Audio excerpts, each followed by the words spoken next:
Alright, you and I are about to meet Han Sheng, a guy with only one real-life problem. People get offended way too easily by his mouth, like he could literally just say hello and somehow spark a fist fight. And yeah, because of that petty drama, he actually died. But after getting reincarnated, he realized his biggest curse was actually his ultimate cheat code. In this new world, insulting people literally powers him up. The madder they get, the more points his crazy rage system farms. Other people throwing tantrums is his source of energy, and honestly, pissing people off is his absolute specialty. With a super toxic tongue and infinite hate points, he is climbing straight to the top. No swords, no magic, he's going to roast his enemies to actual death. If he does not make his haters cry tears of blood, his name is not Han Sheng. Let the roast fest begin. We start off in a normal classroom where everyone is studying hard. Well, everyone except our guy, who is busy grinning while drooling over a hot streamer on his phone. The teacher overhears him. Watch closely, this gets wild. Han Sheng just shrugs and asks if she wants him to repeat it even louder. The teacher chucks a piece of chalk right at his face for being disrespectful. Right then, a class suck-up chimed in to throw him under the bus, suggesting he should write a poem 80 times to finally learn some manners. Han Sheng thinks this class clown must have had 100 dogs curse his birth because he only talks pure trash. So he replies with, "Punish me so my spoiled son here learns how to behave." The kid loses it instantly, shouting in rage. He charges forward to throw some hands. But during the struggle, Han Sheng gets shoved straight through the window, screaming as he plunges down. Plummeting to his death, he cannot believe his life is ending over this. If he gets a second chance, he vows to become untouchable. Now guess what? He wakes up somewhere new. Hearing loud voices, he quickly realizes he is now a wealthy young master. A nearby servant gasps with relief, thrilled that his master is finally awake.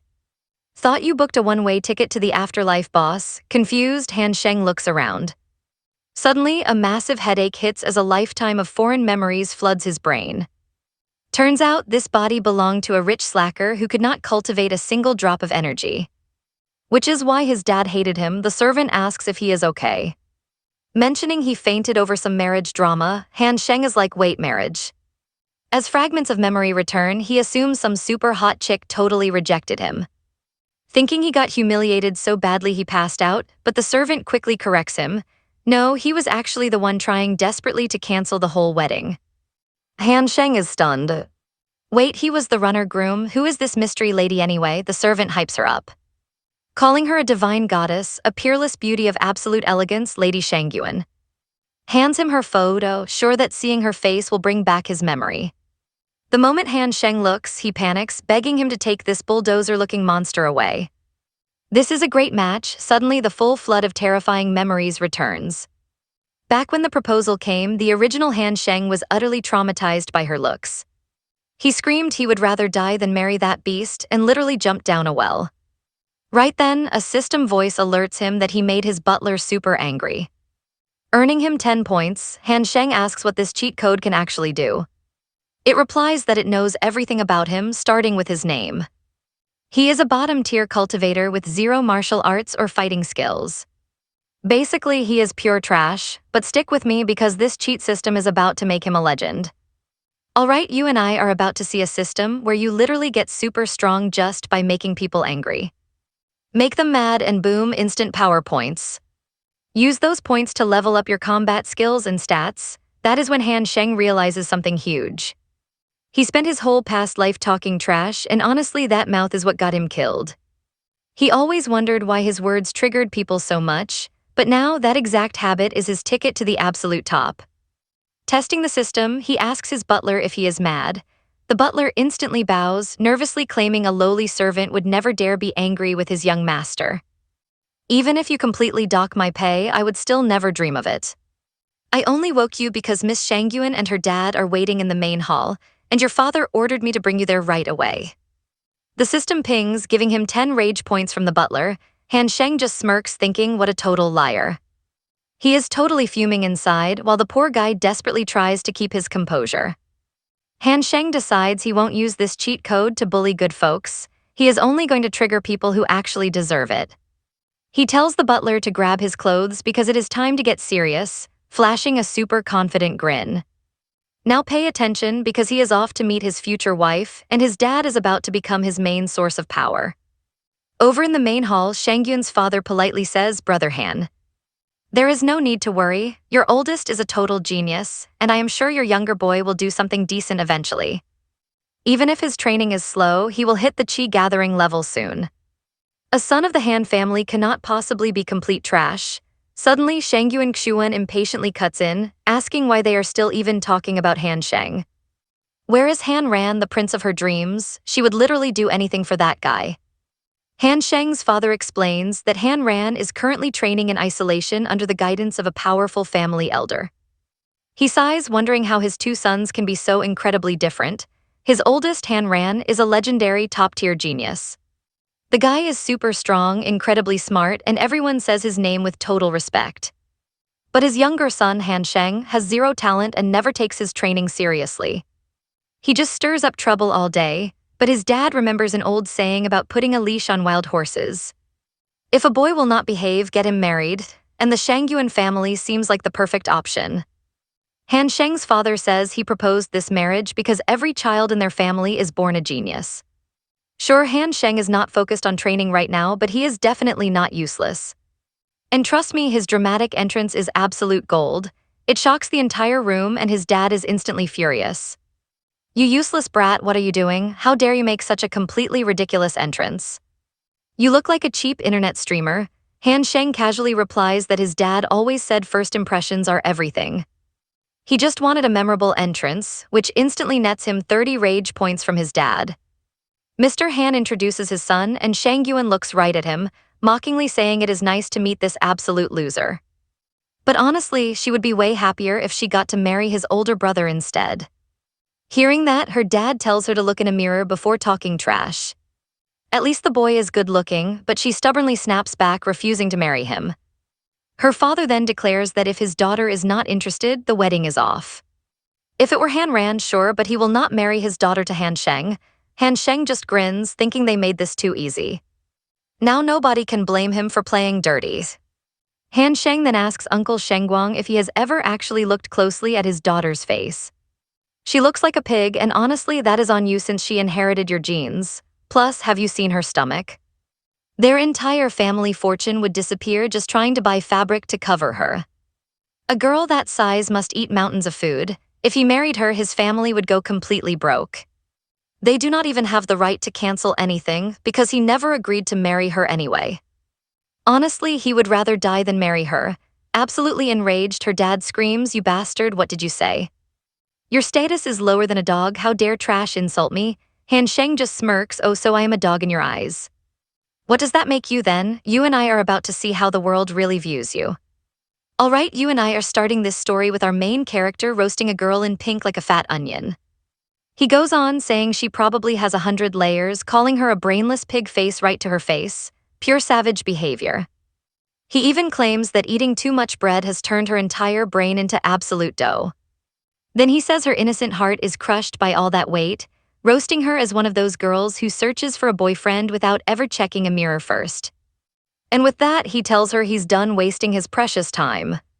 He walks away, leaving poor Shengguang crying her eyes out and running to her daddy after getting absolutely destroyed. Meanwhile, Han Sheng's dad is completely furious and ready to throw hands, but our main character is honestly loving every single second of it. Their anger is exactly what he wants, because their pure rage is literally fueling his system points. Later, his furious father storms in and kicks him, yelling about how his hard work arranging that marriage was totally ruined. He locks him in the room, but Han Sheng just shrugs it off like it's no big deal. He is fine with being locked up, but asks why this heavy bodyguard has to stay inside too. His dad explains the guard is there to block any escape attempts, throws him a legendary cultivation book, and orders him to finally start training seriously. Now pay attention here, this is where the old man drops the ultimate hammer on our guy. Yep, no more allowance, the free ride is over because he has been living way too spoiled. The beggar life starts now, sending our main character into a panic as he bangs on the door. He begs for cash, promising to actually train hard this time if his dad just shows him the money. But his dad is stone cold, refusing to give him a single dime until he masters a technique. Crying won't save him now. If he wants that bag, he has to get strong. While his loyal servant, Pegu, tries to hype him up to train, our main character is just focusing on the 300 rage points he already farmed from everyone's anger. Time to see how far these points can take him. As soon as he cashes them in, a wild surge of warm energy explodes right through his entire body. Welcome to cultivation. Feeling incredibly light and strong, the system chimes in to announce he has successfully reached the first stage of chi gathering. But he is officially out of points to upgrade his actual skills. To get those broken skills, he needs to farm way more rage. Meanwhile, Pegu asks if he is doing okay. Our guy slowly turns around with a devious grin, remembering he actually has a roommate to play with. Let's pause for a second, because we both know this servant is about to experience absolute terror. Pegu completely panics, knowing his master's weird hobbies, and prays he is not about to become a victim of something strange. But Han Sheng is just thinking about how being hated by everyone in the capital means he has a goldmine of enemies. More enemies equals more power, so he immediately demands to know who hates his guts the most in this city. The servant nervously stammers that since they are broke, hiring girls to let off steam is totally out of the question. He even offers himself up for his master's weird urges, but gets a swift kick to the face before he can finish that crazy sentence. He snaps that he only wanted to find enemies, making Pegu quickly beg for forgiveness. He explains that with Han Sheng's awful reputation, half the city hates him, though they keep quiet due to his family's high status. But if he wants his #1 hater, that would definitely be the wealthy young master Chenju. Hearing that Chenju absolutely despises him, Han Sheng flashes a wicked smile because today is about to get fun. He orders a meetup, but Pegu panics because escaping house arrest means they'll both get a brutal whipping from the boss. The scene cuts to a fancy restaurant where a huge crowd is celebrating the arrival of the famous Miss Yan. They have set up a special banquet, hoping the most talented scholars in the city will step up to show off. The host challenges the young masters in attendance to write a beautiful, romantic poem to win her over. The theme is flowers, and anyone can recite or sing. The winner gets the ultimate prize, a duet with the lady herself. Hearing this, the simps in the crowd go completely wild, begging for a chance. While they brag about their skills, Han Sheng wonders if this famous representative is actually worth all this massive hype. He wonders if she is actually that gorgeous, when Pegu suddenly points out their target standing right ahead. It turns out Chenju is standing right at the very front of the crowd, desperately trying to impress the lady with a cheesy poem. Trust me, who Han Sheng sees next leaves him completely frozen in shock. Alright, you and I are diving into a classic revenge tale. This Chenju looks exactly like the scumbag who killed our main character in his past life. Right now, this clown is bragging to Miss Yan about being the youngest, most talented and finest guy in the city. Obviously, that's none other than the great young master Chenju. So he offers to drop a custom poem first. Meanwhile, Han Sheng is fuming, thinking about how twisted fate really is. In his past life, this jerk got him killed over nothing, and now here they are, rivals all over again. Fine then, time to settle both life debts at once. He's going to show this clown what absolute embarrassment feels like. Right then, the maid smiles and chimes in, asking why the young master is acting so incredibly confident today. She asks what his favorite flower is, and Chenju thinks this is his golden ticket to winning Miss Yan's heart. He vows to crush it so hard that no one else stands a chance, proudly announcing his favorite is the peony. Claiming it's noble just like him, but out of nowhere Han Sheng speaks up, calling him a bee instead of a flower. The greedy kind that sucks the whole garden dry in one shot. What does a parasite even know about beauty? Chenju glares daggers at him, asking who he's calling a bee. Han Sheng smirks, saying the title fits perfectly since he loves flowers so much. Right on cue, the system rewards him with 20 rage points for successfully ticking Chenju off. Han Sheng keeps going, telling him that when he was born, his poor dad must have been totally traumatized. He probably wondered how such a weirdly hideous creature ended up in his household. Now pay attention here, Han Sheng tells him he already looks like a flower, but unfortunately he's a cheap, ugly marigold. Furious, Chenju snaps, telling Han Sheng to stop talking garbage in front of everyone. Han Sheng just laughs it off, asking if Chenju owns the rights to nonsense, calling him out for playing the scholar while lying to everyone. If the crowd hears his poem, they'll literally drop dead from shock. He claims he's saving lives, protecting Miss Yan from losing her faith in flowers because of his trash poetry. He's a public hero. With Han Sheng roasting him non-stop, Chenju absolutely loses it. The system hands over 50 more rage points as Chenju stomps forward, demanding how Han Sheng dares to embarrass him publicly. Han Sheng mocks him, asking where his noble character went since he loves flowers so much. Why is he trying to fight in public? Chenju immediately freezes, realizing Miss Yan is watching him. She definitely doesn't like aggressive guys, and he can't let this idiot ruin his perfect reputation. So Chenju backs away, claiming he's too high class to fight. Inside, Han Sheng is grinning like a madman.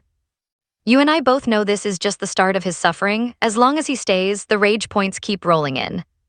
Chenju turns back to Miss Yan, announcing he's ready to drop a poem about gorgeous roses, comparing their beauty directly to her, but before he can even finish, Han Sheng interrupts his flow again, adding that the painful thorns represent Chenju perfectly. Do we know the difference between them? The rose is gorgeous, while Chenju is trash who made his dad faint at birth, but they do share one major thing in common. They both have a strong smell. The big difference is roses warm your heart, while Chenju's stench will put you straight in the emergency room. The entire crowd erupts in laughter. Everyone starts whispering about how brilliant Han Sheng's humor is, roasting Chenju using a simple flower. Chenju snaps, yelling that he's trying to recite a masterpiece and asking why Han Sheng keeps ruining his moment. Han Sheng shrugs, saying he'll back off, but only if the young master calls him daddy first. He suddenly pokes Chenju with his stick, triggering the system to award him another 100 rage points. Han Sheng is ecstatic. With Chenju farming this much rage, he'll level up his skills in no time. Meanwhile, Miss Yan smiles and admits that Han Sheng's sense of humor is actually pretty incredible. Poetry is tough, but roasting someone on the fly takes real wit. Only a truly sharp mind could pull that off so easily. She invites Han Sheng over for a private chat, saying that hearing more of his hilarious jokes would absolutely make her entire day. Here's the scoop on her. This is Miss Yan Lan, a 19-year-old beauty whose real background is shrouded in complete mystery.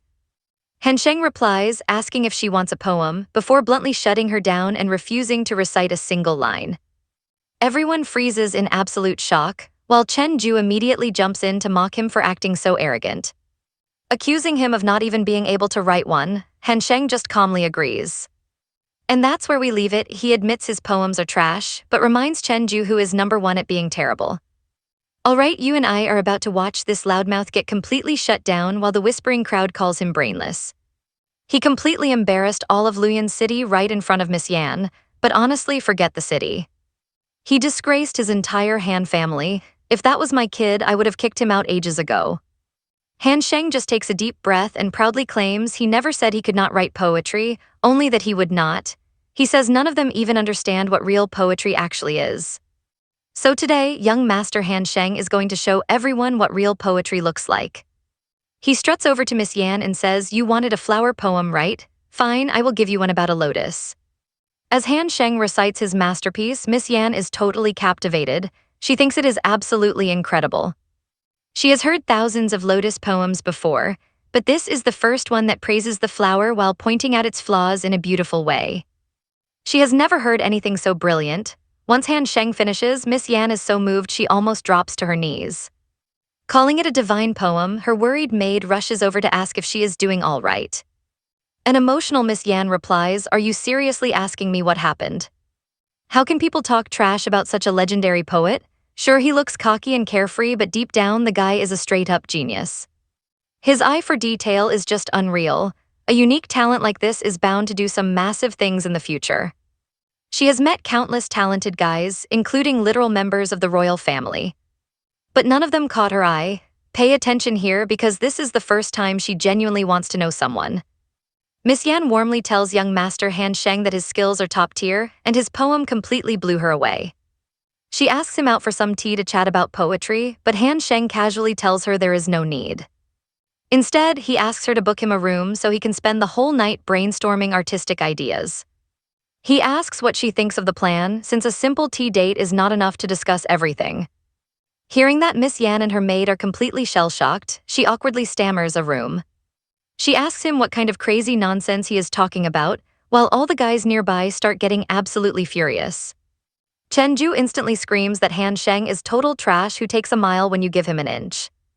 He demands they throw him out as the crowd rages, which only feeds Han Sheng a massive amount of rage points. I know what you're thinking, but Han Sheng is just happily wondering why everyone is getting so mad. He only asked for a room, so what is the big deal? Either way, he is racking up points. Meanwhile, Miss Yan is thinking that Han Sheng is just incredibly arrogant. She thought he was a misunderstood gentleman, but now she is totally disappointed. Still, she did promise to reward the best poet. She cannot back out, and Han Sheng smugly claims she agreed to his deal. He says he is heading to bed, reminding her that she is the one paying for the room. Miss Yan awkwardly asks if he is going alone, and he innocently replies, well, obviously. Why? Did you want to come along? Miss Yan panics and waves him off, leaving the crowd completely stunned. Wait, so he only wanted a room for himself? Everyone thought he was proposing a wild night together. Meanwhile, Han Sheng is absolutely rolling in rage points from this hilarious misunderstanding. Miss Yan thinks his sense of humor is genius, and that everything he says has 10 different meanings. Even his latest words totally fooled the crowd. For once, she has met someone who is truly unique. Honestly, she is already imagining a wild future with him. The next day, Han Sheng is taking a happy stroll. He loves the sweet taste of freedom, while Pei Gu excitedly screams that last night was completely unbelievable. Before this, everyone called him pure trash with zero talent in martial arts or writing. He admits that while he called him a genius to his face, he secretly thought he was a total idiot. But after yesterday, Han Sheng proved that everyone else was the fool for sleeping on his talent. He dropped an incredible poem and mastered 2 martial techniques overnight, leaving Han Sheng looking completely shocked. When asked how he knew, Pei Gu proudly brags that even he can notice that much. He can see it just from his walking style. Han Sheng realizes he racked up huge rage points last night. That is why leveling up took only 3 seconds, but he forgot to hide his newly upgraded power. And trust me, you and I need to watch how he keeps playing trash to hide his godlike growth. Alright, let's dive into this story where our young master is a straight-up genius. The family head has got to hear about this. I am running to tell him right now that our young master is a beast. But Han Sheng stops him cold. Hold on, buddy, before we do any of that we need food. Pei Gu sighs, how do we buy food when the boss did not leave us a single dime? Han Sheng just grins. Cash problems take like 2 minutes to solve if our family actually owns this town. Let us go grab some rent from our tenants. Pei Gu is stoked, calling his young boss an absolute mastermind. He says if we want quick cash, Kinley Village is the spot to squeeze some serious tax money. Han Sheng gets hyped. Kinley Village sounds loaded, like the cash is just waiting to flow into his pockets. He is dreaming of pulling 1,000,000 spirit coins from these guys. Kinley Village, get ready for your master. But the second they roll up, the hype dies because this place looks completely run down and trashy. Han Sheng frowns, these poor folks are starving, how are they supposed to pay us anything? He glares at Pei Gu, asking why the heck he brought him to this struggle town. Pei Gu stammers, explaining that this is indeed the village where they usually collect tons of rent. Now pay attention here because a massive flood hit these poor farmers and they lost all of their crops. With everything ruined, they could not pay a dime for over a month. Han Sheng sighs deeply. What kind of scumbag do you take me for? Squeezing money out of starving, hardworking families. Taking food from the hungry is as low as it gets. Pei Gu hangs his head in shame. He apologizes, begging him to chill, when suddenly they hear angry shouting nearby. Han Sheng turns to see this girl, Shang Wan, aggressively grabbing a little kid and screaming. You got mud on my clothes. The terrified little kid begs for mercy, crying it was an accident. Her sister defends her, saying that clean drinking water was carried from a well 10 kilometers away. Shang Wan slaps her across the face, telling her to shut up before grabbing a sharp broken piece of pottery. Since you ruined my dress, I am going to carve up your pretty little face. She promises to leave a permanent scar while the helpless kid begs her to stop. You and I both know she had this coming. Han Sheng calls her a pig and lands a massive flying kick. She screeches his name in shock, and Han Sheng responds with absolute ice. He says he just saw a wild pig attacking kids, so he had to step in. It was his duty to protect them. Just like that, he farms 166 rage points. She screams in fury, but he just tells her to look in a mirror. Boom, another 366 rage points unlocked as she calls him a trash cultivator. She demands respect, but Han Sheng coldly replies that at least he is a decent human. He does not scar kids over some dirty laundry, calling her the most disgusting person he has ever met. Turning to the little girl, he gently asks her to explain exactly what went down. Why is she bullying you? Do not worry with your big brother here, even her dad cannot touch you. Crying, the older sister explains that Shang Guan is a total monster. She is always coming to their village, making up excuses to bully everyone and steal their money. Anyone who gets in her way gets brutally beaten, and she would have scarred her sister's face if he had not stepped in. She has done terrible things before, even blinding their poor father last time. Because of the floods, they had no rent money, and despite his begging, she still took his eyes. Han Sheng's face goes dark. Having an ugly face is one thing, but having a rotten heart means you do not belong in society. She is a straight-up stain on humanity. Now he is going to wash this stain away. The little girl nods in agreement. She is cruel and gross. Han Sheng sneers, saying pigs like her belong locked up in cages. Letting her run loose was a mistake, and she furiously charges at the kids again. Let's watch together as he steps up, packed with some serious upgraded power. Alright, you and I are diving into a wild fight where our main character is 6th stage of key gathering to protect these kids. Then Han Sheng absolutely slams Shang Wan straight into the dirt. He glares down at her and tells her to apologize to these poor kids already.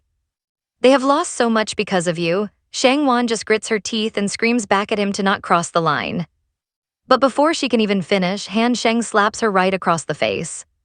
I am in a terrible mood right now, so do what I say. Otherwise, even I do not know what I will do to you next. Shang Wan fumes and screams, asking when he even became a cultivator. But before she can finish, he slaps her again.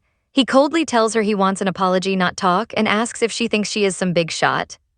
Just do what you are told and apologize to these kids. Your biggest mistake was scaring them the second you showed up. Honestly, I usually never hit women, but you are not even human to me. That is why I do not feel bad about hitting you at all. Hearing Han Sheng, the little girls look at him with shiny eyes, realizing this cool big brother is actually their savior. He saved them, and now he is teaching this absolute pig a lesson. Han Sheng calmly tells her this is her last slap. I seriously hope that after today, you never try to do something this evil again. The system pops up saying he got 66 rage points from Shang Wan, while the little girl cheers that he is amazing. Han Sheng awkwardly scratches his head, saying he is not that special, while Shang Wan glares at him with pure rage.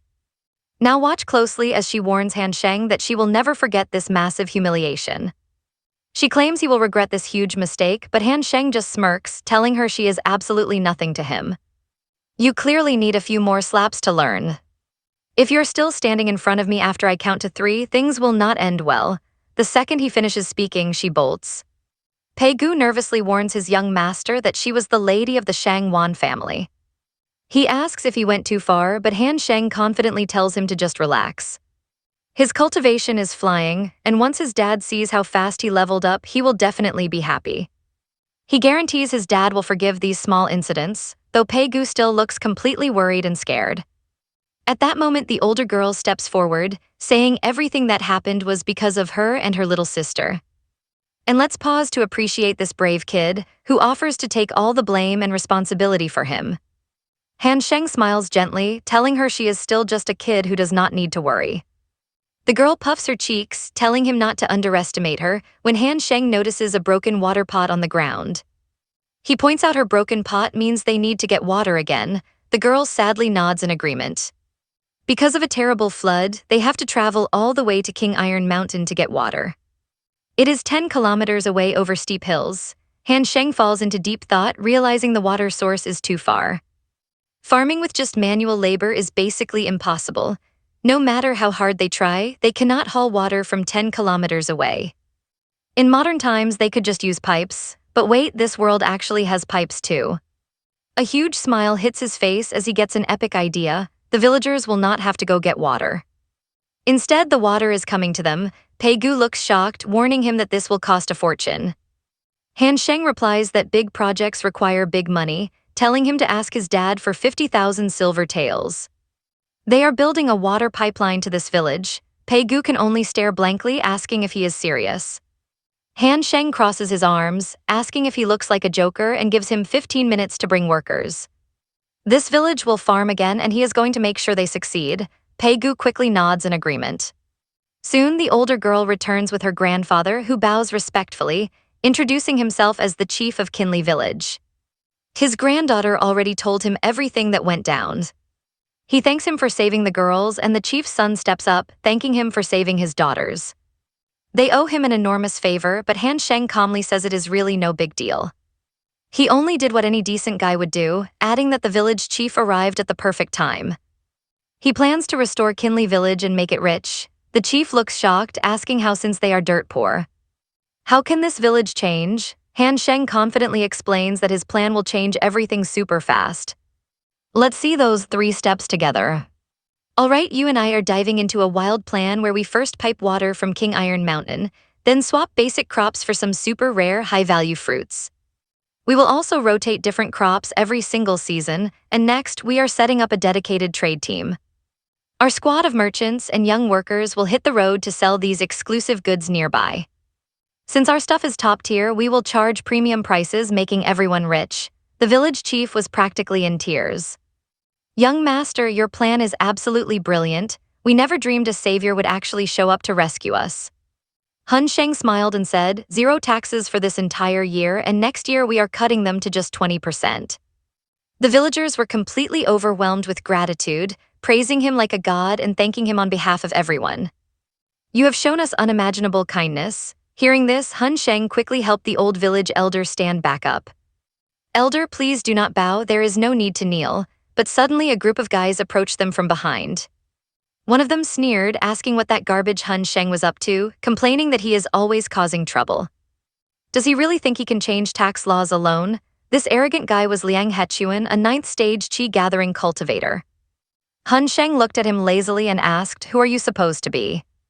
The chief nervously explained that he is the 2nd young master of the Liang family, which is also one of the 4 great families. The system chimed in, you just earned 66 rage points from Liang Hechuan. Now check this out, because this is where the drama heats up as Hechuan sneers, calling our guy a proud loser who bosses everyone around. Han Sheng just laughed, asking if he was actually friends with that total idiot. They say pigs always travel in herds, and honestly that statement is completely true. Looks like Chen Ju leads your pig herd. Hearing this, Hechuan exploded with rage and charged. It has been way too long since you got a beating. Today I am going to teach you how to behave. Han Sheng smiled calmly, ready to test his new skill. The next second he materialized right behind Hechuan. Hechuan's eyes widened in pure shock, wondering how the heck he got so fast. He quickly dodged the attack and jumped back, realizing it had not been long since their last meeting. Before, he was not even worthy to face me, yet somehow he improved this much in days. Still, he cannot touch me. Meanwhile, a little girl whispered that his clothes looked weird, so her older sister covered her eyes. You should not be looking at things like that. This guy has absolutely no shame whatsoever. I do not even know what he is wearing. Hechuan frowned, wondering what those girls were whispering about. What is wrong with my outfit? Suddenly one of his servants panicked and yelled to look down. I know what you're thinking, and yes, Hechuan actually froze in pure horror seeing his torn clothes while Han Sheng burst out laughing. Usually people just ask what color your underwear is, but you did not just tell us. You proudly showed everyone, pink underwear with little duck patterns. Wow, your taste is surprisingly colorful. Hechuan roared in pure fury, accusing him of doing this on purpose since his clothes were fine earlier. Han Sheng shrugged innocently, saying he only attacked normally and blaming Hechuan for dodging. It is not my fault your outfit got shredded. The system then awarded him 388 rage points. Hechuan gritted his teeth in humiliation, warning that he would not let him off next time. Han Sheng smirked mockingly, asking why he was backing down today and telling him to bring it on. Weren't you arrogantly bragging about teaching me a lesson and talking big about taxes? Or can you only bark without actually doing anything? Liang Hechuan angrily shouted that Han Sheng was crossing the line. Do not get so arrogant that even the Han family cannot protect you. Suddenly Han Sheng grabbed his face, saying he lacked manners. So today I am going to personally teach you some. As your daddy, it is my job to educate you properly so people do not say I raised you wrong. Right after saying that, Han Sheng delivered another brutal slap while Han Wenguan and his butler watched in secret. The butler whispered in shock that the young master's skills had improved tremendously. He has even mastered the legendary soul palm technique. Han Wenguan narrowed his eyes.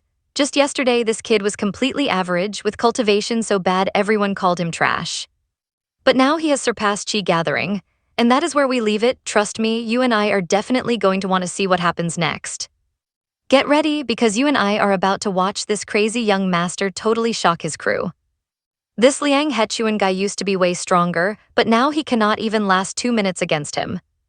Should I step in and stop this? Our young master is acting way too wild.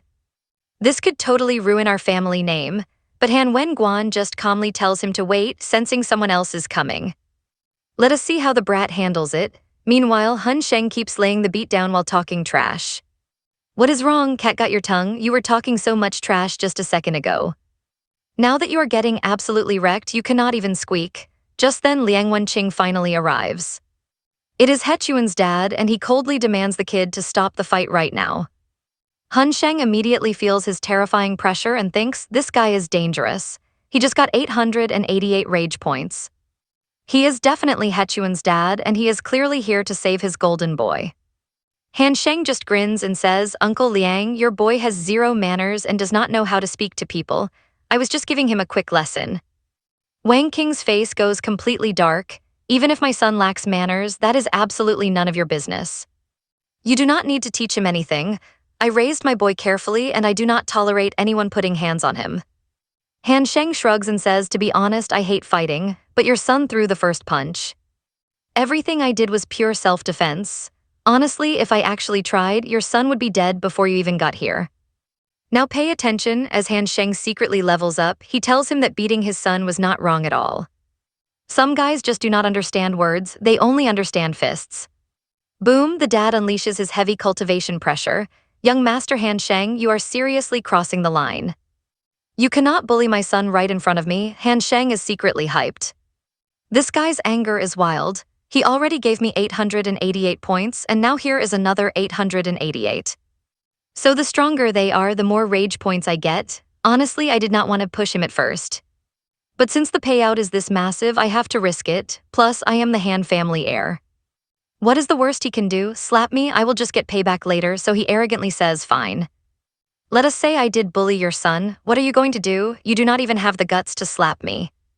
Do you know who I am? I am the young master of the Han family. Sure, your Leon family is in the top 4. But out of those 4, you guys are the weakest. The butler almost faints from absolute shock. I know what you're thinking. Our young master is insane. Does he not even care about his life anymore? How can he say such wild things? Even Han Wenguan just sighs helplessly. I should have left this brat at an orphanage. At least then I would not have these massive headaches. He used to only mess with kids his own age, but now he is picking fights with the seniors too. Right then Liang Wenqing loses his mind and lets out a beastly aura. Kid, you crossed the line. I respected your family, but now the gloves are off. Han Sheng instantly senses danger. This attack is absolutely terrifying. I have to dodge now, but Wenqing coldly tells him you cannot escape. This hit will follow you anywhere. Han Sheng screams back, you old geezer, you have been crying about bullying nonstop. Aren't you ashamed to attack a kid? If this hits me, the whole city will spit on your name. But before it even touches Han Sheng, the attack gets blasted to pieces midair. Wenqing's jaw completely drops. His attack was deleted so easily. There must be a top-tier Han family expert hiding nearby. No wonder this kid was talking so big. Han Sheng is just as shocked. How am I not dead? Seems like my dad secretly hired a god-tier bodyguard. If that is true, I have zero reasons to worry. Liang Wenqing, attacking me was your worst mistake ever. Now I am going to make your blood pressure hit the roof. Wenqing swallows his rage and says, Han Sheng, apologize to my son right now and we will let this go. Hechuan complains, father, he beat me to a pulp. If you let him slide, what about my reputation? Wenqing coldly snaps, there is a monster nearby who could easily end my life. So you choose what matters more, your pride or your life? Han Sheng just laughs, apologize, not a chance. And honestly, you and I both know he is never apologizing to these weaklings. Let me tell you, picking a fight with our savage main character is the single biggest mistake of this guy's entire life. The system pops up again, giving him 1888 rage points from Liang Wenqing, whose face turns instant dark. A weak family. Nobody in this town ever dared call the Liang clan weak. Stepping right up to Han Sheng, he growls, kid, you are seriously underestimating us. You really think I won't crush you? Instantly, both of them blast out their terrifying, cold-killing intent at each other. Han Sheng just gives him a smug smirk. Come on, I know you have the guts to swing. This is a threat, right? Fine, I won't even budge a single millimeter from right here. If your Leon family actually has game, then come make me move. If you can actually knock me flat, I'll call you strong. Otherwise, you're just a loudmouth talking big. The butler goes into full panic mode, begging the master to let him jump in. Sure, the kid is a massive headache, but he's family and in deep trouble, but Han Wan calmly stops him, saying no need. I know Han Sheng is pushing his luck, but trust me, Lian Wanqing won't actually do a thing. You flexed some crazy pressure earlier to shield the kid, and someone else wrecked Wanqing's move. Wanqing is smart enough to realize some high-level powerhouse has Han Sheng's back. He won't touch him, don't blink, he's way too chicken-hearted. Meanwhile, Lian Wanqing is sweating buckets. That deadly pressure radiating from the roof right behind them is absolutely bone-chilling. If I lay a single finger on this punk, I'm dead meat. Worse, if I trigger some legendary master over this brat, my whole family gets wiped out. No matter how much it hurts our pride, the Lian clan is easily the weakest of the 4 big powerhouses. And the Han family is absolutely loaded with monsters. Han Sheng just grins, asking what's the holdup. Did you lose your nerve? I mean, I'm practically the most handsome young master in the city, and you don't even have the balls to smack my pretty face. I'm basically the granddaddy of your entire Lian clan. And I always teach my grandkids never to lay hands on their elders. See? That's exactly why you're frozen solid right now. Trying to keep his cool, Lian Wanqing turns around, thinking he should just ignore this clown's trash talk and walk away. But before he can even take a step, Han Sheng snatches him by the collar and yells, "Hold on a minute. Did I give you permission to leave? You were talking all that good game about hitting me, but when it's time to throw down, you're too scared to tap me. I basically dragged your whole clan into the dirt. And you and I both know if this Lian clan was actually tough, he wouldn't be shaking in his boots. The Lian family doesn't even deserve to be called top tier, and you know that truth deep in your soul. That's why you won't touch me. Next time don't write checks your skills can't cash, better remember what I've told you." Thanks to Han Sheng's legendary trolling, the system drops another fat 888 rage points right into his lap. Meanwhile, Han Wangguan is losing his absolute mind, thinking this wild kid is going to give him a stroke. The butler tries to calm him down, whispering that they still need to stay put and protect the young master. Han Sheng just waves them off like flies. "You Lian family scrubs can beat it now. I'm totally bored of wasting my breath on you. And next time tell your kid to stay out of my way. Otherwise, your entire family is going to belong to me. I'll personally smack some sense into every single one of you and teach your whole clan what real respect means." Our boy is secretly celebrating. Thanks to this guy, he just racked up over 5,000 points literally by doing absolutely nothing. And right there, Lian Wanqing finally snaps. "That is it, I am officially done playing nice." Han Sheng is about to say more, but the butler instantly rushes in and covers his mouth. The butler quickly bows, begging Master Lian to forgive their wild young master. He admits the kid messed up, but hopes a big boss like him can let it slide. After all, kids are always going to mess up. Lian Wanqing fires back coldly, warning them that while he won't strike today, he will remember every single insult. And you clearly don't get what this kid just started. After today, every major family will unite against the Lian clan because of him. I hope your Han family is ready for the storm. With that final warning, Lian Wanqing finally walks away. Han Sheng immediately looks at the butler and grins, saying, "Butler, you are amazing. The second you showed up, that guy tucked his tail and bolted." The butler is screaming internally, begging the young master to please shut his trap. Has nobody ever taught you that running your mouth brings disaster? You and I both know it only makes things worse. Han Sheng casually brushes it off. Fine, now that he is gone, let's change the subject. Butler, why are you even here anyway? Looks like you brought those 50,000 silver taels with you. Come on, hand over the goods. All right, you and I are diving into peak family drama. The butler sighed, admitting he brought rope instead of cold hard cash. Yep, it is rope. Cut to the Han family kitchen, where Han Wenwen and the butler have tied up Han Sheng and left him dangling in midair. Han Sheng lost it, screaming, "You totally baited me. I am literally part of this family.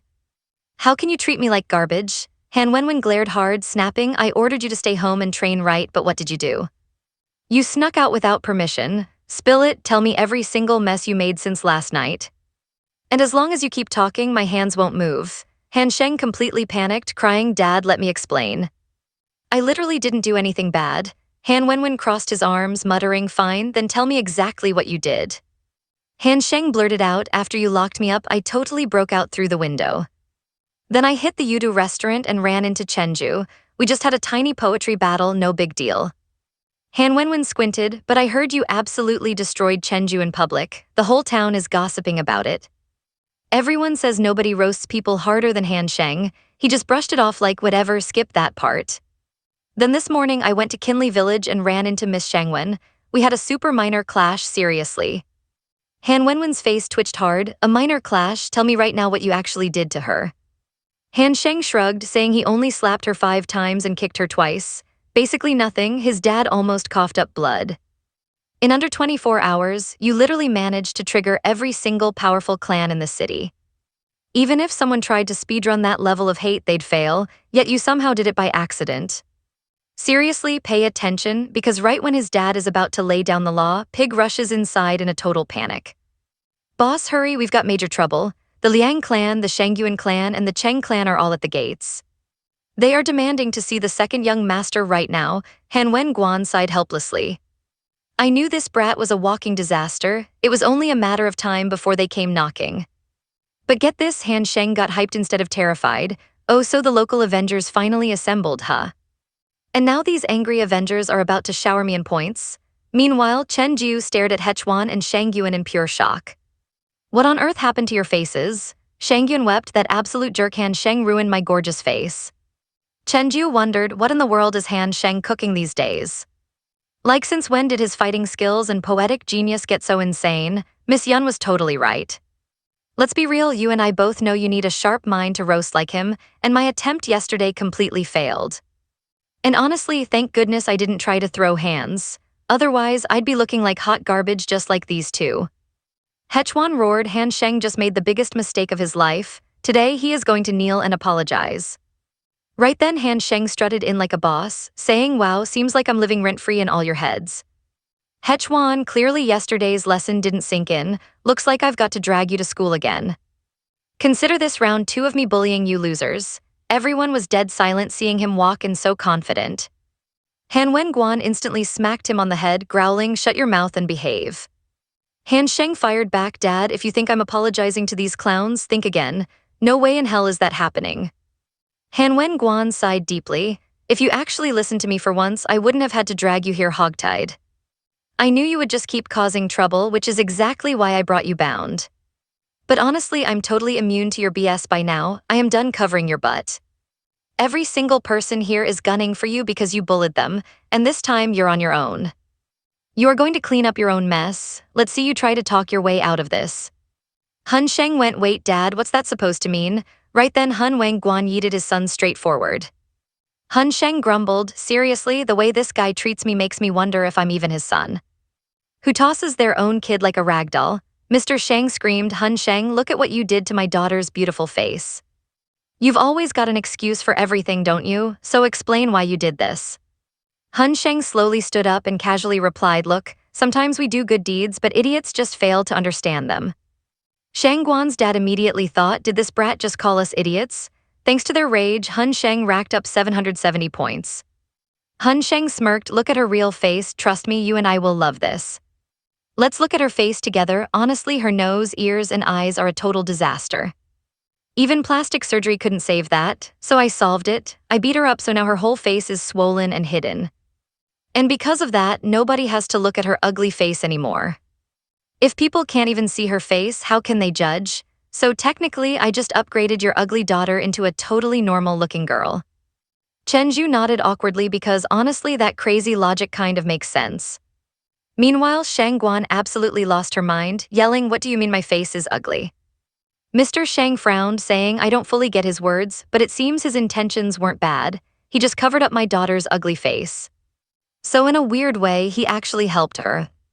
Then Lian Wang King stepped forward, growling, you really know how to twist words in your favor. Fine, let's say she's ugly and you beat her up to fix her. But why did you thrash my son? He isn't ugly like Shang Guan. Han Sheng snapped back, I had a perfect reason. Taking water from a lake, fine, we get it.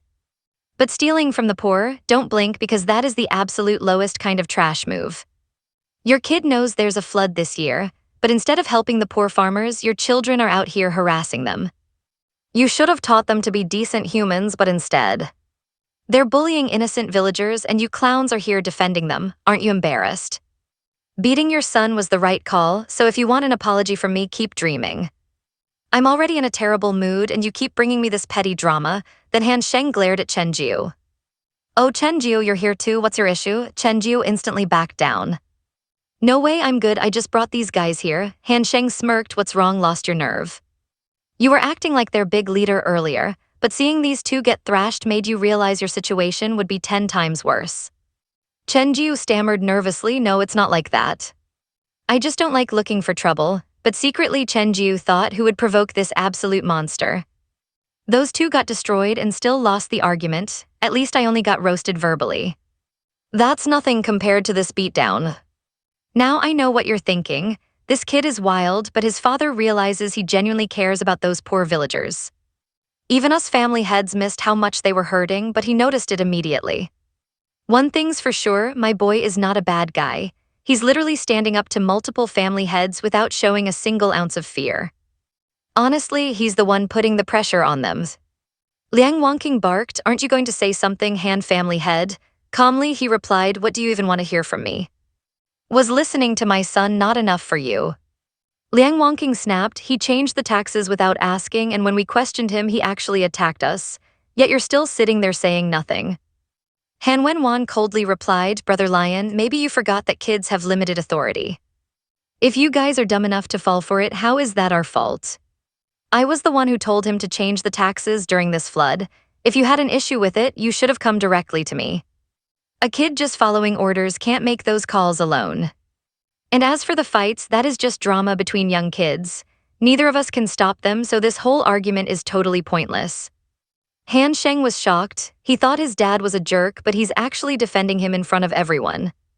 Lion Wangqing angrily pointed at his kid, shouting, look at his face. His teeth were literally knocked out. Do you really think this was just some normal kid's fight? And regardless of his excuses, he thrashed the Shen family's daughter as well. We still deserve a proper explanation. Han Sheng lazily replied, look, elders shouldn't butt into kids' business anyway. That just creates unnecessary family drama. But I have a perfect way to settle this. You guys claim I beat up those two, and yeah, I absolutely wrecked them pretty badly. So how about this? These two supposed martial geniuses of our nation can fight a trash like me. If they actually manage to beat me together, I'll shut up and my family won't step in either. If they have the guts, let's see them fight. Trust me, we are going to love this ending. But Hech Wang instantly shook his head. Alright, you and I are jumping right into a crazy scene where this guy claims fighting never actually solves anything. So he basically refuses to fight and just wants to drop the whole thing. Shen Wang immediately agrees, saying he already got his butt kicked once and is not looking for round 2. Plus, Han Sheng is a total monster, but right then a guard bursts in yelling out a major report. The Imperial Guards just hit the city gates. Lion Wangqing is absolutely shook that the Martial King's army actually showed up, making Han Sheng super curious. Like, what even is this army? But the second everyone hears the Martial King's name, the room goes completely cold. Who is this Martial King guy anyway? He must be a pretty massive deal around here. Han Wengyuan casually says since nobody wants to fight, he's taking his kid and leaving, but Lion King stops him. Where do you think you're going, brother? The Martial King's army is here and we gotta go welcome them. If the main family heads don't show, it's a huge disrespect, but Han Wengyuan literally couldn't care less. So he refuses to go. Lion King starts sweating, warning him that the Martial King is top tier. As one of Lion City's heavy hitters, dipping out like this is going to insult them for sure. Han Wengyuan flares his power and says they don't deserve any respect. If they want to play like dogs, go ahead. But pay attention now, because that savage callout instantly triggers the other family heads. They scream at Han Wengyuan, asking if he's calling them the Martial King's personal dogs for trying to show respect. You are seriously disrespecting the 3 great families right now. Han Wengyuan just scoffs, telling these cowards they start shaking over a name, but he's not weak like them. The next second, Han Wengyuan attacks all 3 heads at once, absolutely flattening them with a single strike. Hechuan gulps in pure terror, realizing that Han Sheng's dad is on a completely different level. Han Sheng hypes him up, cheering that he just buried 3 major family heads straight into the dirt. He proudly tells Hechuan to pack up his beaten dad and uncles and go home. My dad is just too overpowered, so he accidentally smacked them way too hard. Guess bad strength control runs in the family. Hechuan grinds his teeth, totally embarrassed by his own father. Let's pause here, you and I know he's begging to learn that insanely epic technique. Wang Yuan calmly tells him he is only yellow rank right now, which is way too weak for this level. Han Sheng is totally lost, wondering what on earth a yellow rank is. Leng Guan explains that the martial world is divided into 4 major cultivation realms, starting with yellow. Next is the Earth realm, which is the official second stage of your cultivation journey. His brother is a beast who reached Earth realm, while Butler Du has already unlocked the Heaven realm. That is why the city heads fear him, because Heaven realm cultivators are straight-up walking disasters.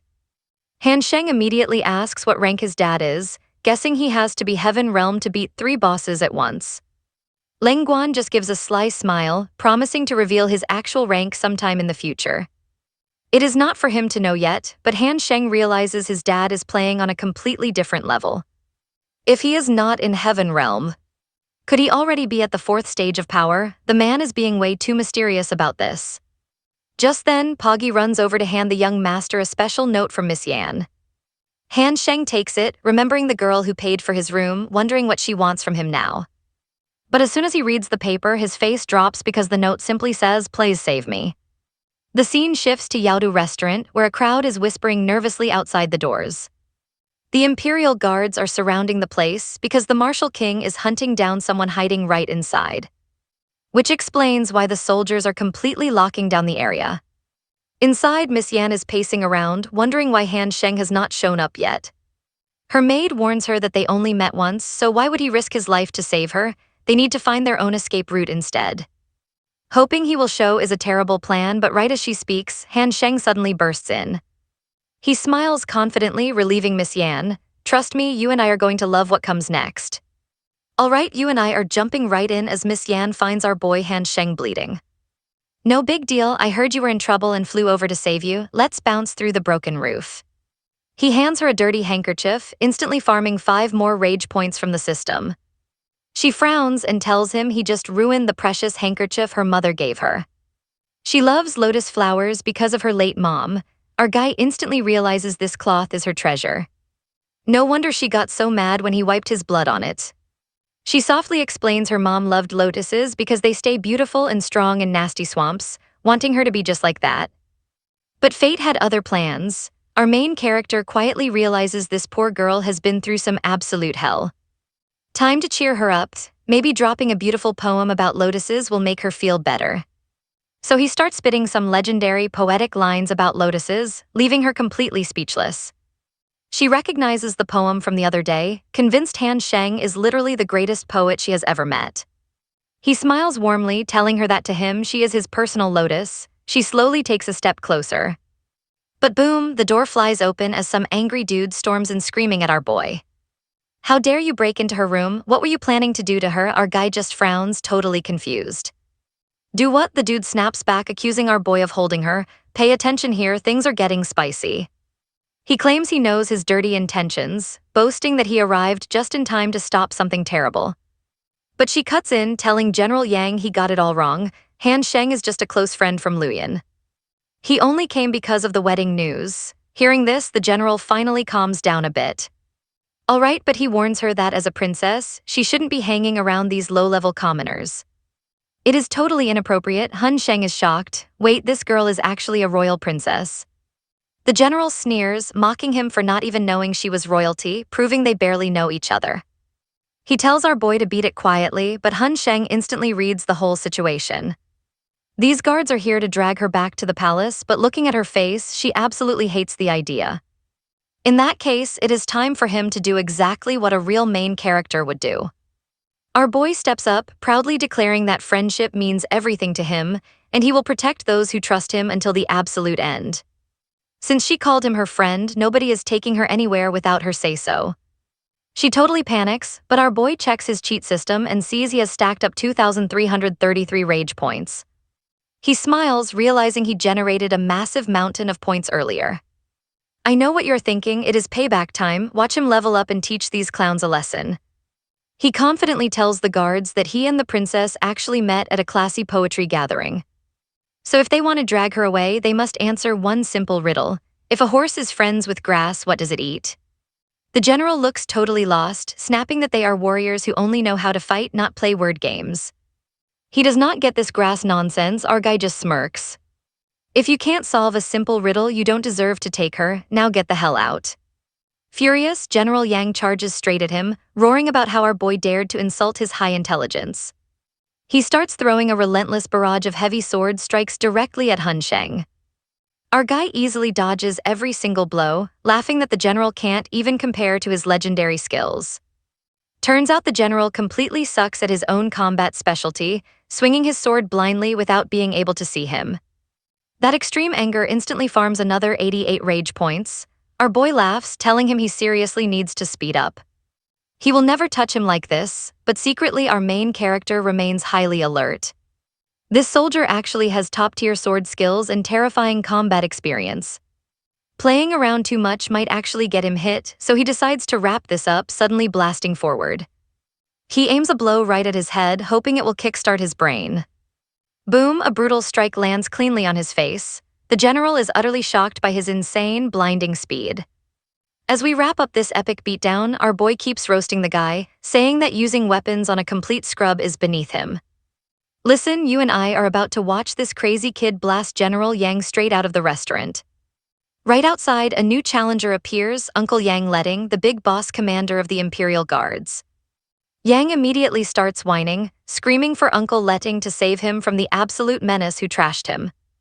Han Sheng steps out with zero fear, mocking them. So you lead the circus? I thought armies wanted elite talent, but your squad is just a bunch of absolute clowns. Seriously, based on how they act, I bet their brains are actually sitting in their kneecaps. You should be embarrassed for being such a trash leader. Letting narrows his eyes, growling, kid, who do you think you are? And why are you messing with my crew? His fury instantly feeds Han Sheng 166 massive rage points. Han Sheng just shrugs and insults him further, saying if you are their boss, you probably lack a brain too. Where are your manners, old man? Before you start asking for my name, you need to introduce yourself first. So be a nice little boy and introduce yourself properly. Who knows, maybe I will give you some candy. Miss Yang panics, warning Han Sheng that this newcomer is a total beast who should not be messed with. Now pay attention here, this warrior Yan Letting is known as the legendary Thunder King of the battlefield. They call him General Thor because he once single-handedly wiped out a whole gang of evil cultivators attacking Luyan City. That legendary victory made him super famous. Even Han Sheng is secretly thinking, okay, that is a pretty scary resume. It looks like I might have actually picked a fight with a real monster today. Letting steps up with a killer glare, promising the kid is dead. Han Sheng is like, yep, I definitely overstayed my welcome. The general gives him one final choice, beat it right now or get absolutely crushed by my hands. Our boy just grins, saying, wow, I see a seriously mighty warrior standing right there with his weapon ready. He looks super intimidating, like a real legend brave enough to take on a whole army alone. Letting gets all puffed up, smirking nice compliments, kid. Because of that, I will only break your legs instead of killing you. Han Sheng claps back instantly, who said I was talking about you, look at all those armed guys behind you. I could have been talking about any of those guys, why are you assuming it was you? Though honestly I do have a few complaints about your vibe. For starters, your hair literally looks like messy chicken feathers. And that Thor nickname is just a cheap knockoff. Do you honestly think having a cool title magically makes you some kind of god?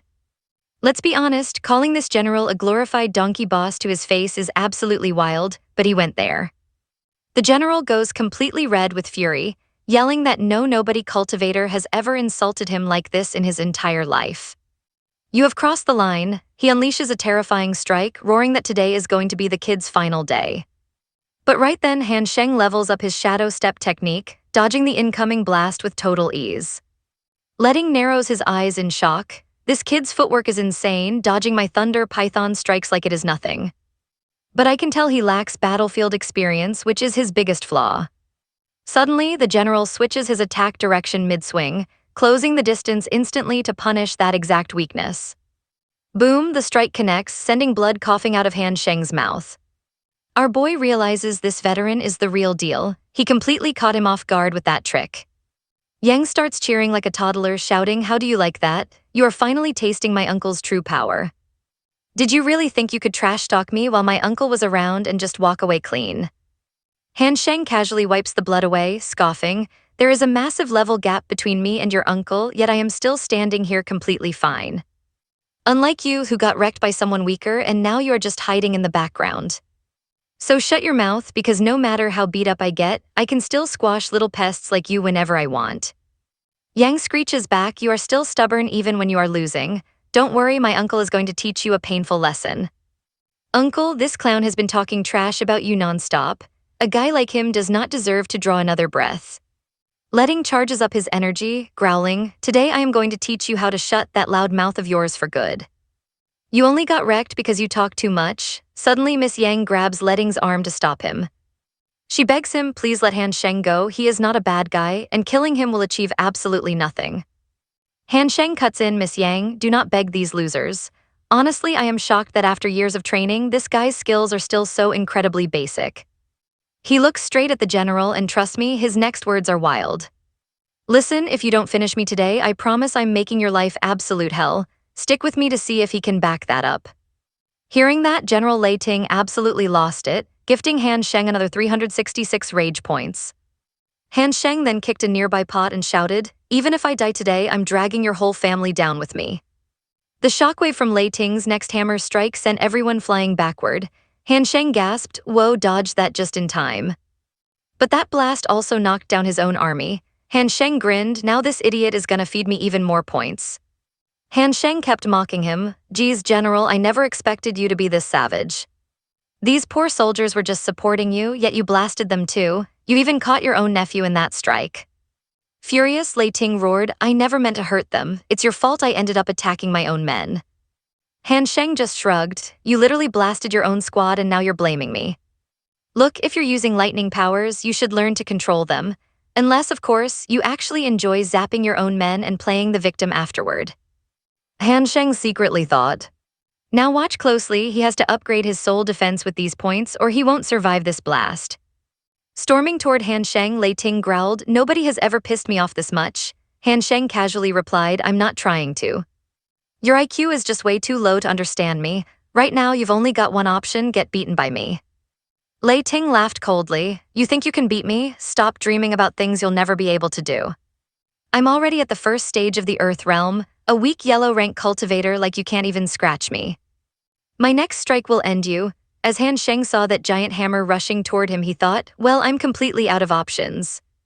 This guy used his absolute full power, I'm definitely about to get wrecked. But right then, heavy chains suddenly slammed in, stopping the hammer midair. Everyone gasped in absolute shock. Han Sheng's older brother Han Ran had finally arrived, the second greatest genius in the whole southern region. Han Ran calmly remarked, long time no see, and yet the first thing I catch is my little brother causing trouble again. Han Sheng's eyes widened in relief. Big brother, you're back. Han Sheng recalled from his body's memories that Han Ran possessed absolutely terrifying martial talent. That is exactly why he left at such a young age to train elsewhere. Their dad believed Luyan City lacked the resources to help him grow properly. Han Ran then said, Dad messaged me. Let's pause here, he told him that lately, Han Sheng has been causing non-stop trouble and ignoring everyone. He ordered me to rush back and keep an eye on you. Han Sheng immediately defended himself, bro, I don't cause trouble. Trouble finds me, it is so bad that every single time I try to do good, a disaster happens. Like I came here to rescue a beautiful princess, and somehow ended up pissing off the Imperial Guards instead. Han Ran then returned the hammer, calmly saying, I'm handing back your weapon. My little brother offended you. Please forgive him for this. But the general angrily snapped back, my nephew is already severely injured because of this brat. Then Yang pointed right at Han Sheng and yelled, why are you suddenly hiding behind your brother now? Earlier you were acting all tough, talking big, but now you're just hiding behind your brother like a total coward. Han Sheng shot back, screw bravery, only a complete idiot fights head-on when standing next to an overpowered big brother. Listen up, a son can't teach his dad how to live, and a pro troll like me can't be out-trolled by a rookie like you. No matter how much you try to provoke me, I'm absolutely not stepping out from behind my brother. But if our roles were reversed, I'd have dragged you out and beaten you 10 times already. That's the difference between us. His words made Lei Ting absolutely furious, farming Han Sheng another 100 rage points. Han Sheng kept provoking him, if you actually grew up on your mother's milk. Then come fight me, why are you hiding like a coward? Meanwhile, Han Ran silently watched, thinking, my brother's cultivation has skyrocketed. He has already reached the second stage of yellow rank. I never expected his strength to improve this much in such a short time. Han Sheng kept mocking the general. You wanted a piece of me so bad, well here is your chance. Hit me with everything you've got. The general immediately lunged at Han Sheng again, but our boy instantly ducked right behind his brother. Then he smugly yelled, your speed is way too trash, you couldn't even touch me if you tried. And that's where we leave it. As Lei Ting boils with rage, Han Sheng just keeps farming points off him. Beautiful. Alright, you and I are diving into a story where Han Sheng keeps running away like a troll, until the exhausted general screams, how long are you gonna keep running? If you have any guts, stand still and fight me like a man. Meanwhile, Han Ran just sighs. Dad wrote in his letter that you do not listen to anyone, and honestly, seeing you in action myself, I can see he was totally right. You are getting wilder by the day, but I gotta admit, your trash-talking skills are actually top tier. That general knows you are gonna run, but he still cannot stop himself from taking the bait. Han Sheng smirks and says, big bro, like I told you, I am a totally innocent guy. I only came to see the princess, but this guy crashed the party like a stray dog. This is on him. Hearing that, the general roars in absolute rage, who are you calling a dog? Letting realizes that this punk's brother is one of the strongest prodigies around. If they double-team me, I am absolutely done for. Never mind, I have to stick to the main mission here. He signals his troops, grab the princess. The guards surround her, telling her she has to go back, but Han Sheng jumps in, screaming, how dare you touch the princess. Han Ran watches closely and realizes, my brother is actually using the phantom step technique. That is an insanely hard movement skill and he already mastered it. Now watch closely, even if he is a handful, his power has skyrocketed and he slaps both guards away like flies. Nobody is taking this princess anywhere as long as I am standing. He pulls her close, asking if she is okay, and she softly thanks him for saving her life. Letting absolutely loses it, screaming at him to get his dirty hands off the princess because he is just a commoner. But Han Ran slams him to the dirt first. Han Sheng smirks, telling him he has the exact same issues as his dumb nephew. Can you not see that the princess knows me? I am not the threat here, you guys are. The princess actually wants to stay with me. You are trying to drag her away by force. If you serve her dad, she is supposed to be your young miss, right? Since when do soldiers tie up their own young miss? That is some serious disrespect right there. Struggling to stand, the general growls, do you know what you are doing? You are defying the martial king. Right then, the furious general gives Han Sheng another 200 rage points. You are blocking her arranged marriage. You and I both know he's in deep trouble now because the consequences here are absolutely catastrophic. Miss Yan steps up, telling General Yang that Han Sheng is not forcing her to stay at all. I want to be here and you are definitely trying to kidnap me against my will. The general frowns. Princess, this guy must have brainwashed you. You are not thinking straight. Han Sheng just laughs. No spell here, my riz is just too powerful. Girls simply cannot resist my charm. Han Ran calmly steps in. The truth is totally obvious. The princess is staying here by choice. If you promise to never bother them again, I will let you walk. Your men are beat up and need medical help right away. You do not have any time to waste here. After hesitating for a moment, letting finally grunts, fine, I promise. Let me go and I will not touch your brother. Han Ran nods, fair enough, I will release you. But Han Sheng cuts in, hold on a second, big bro.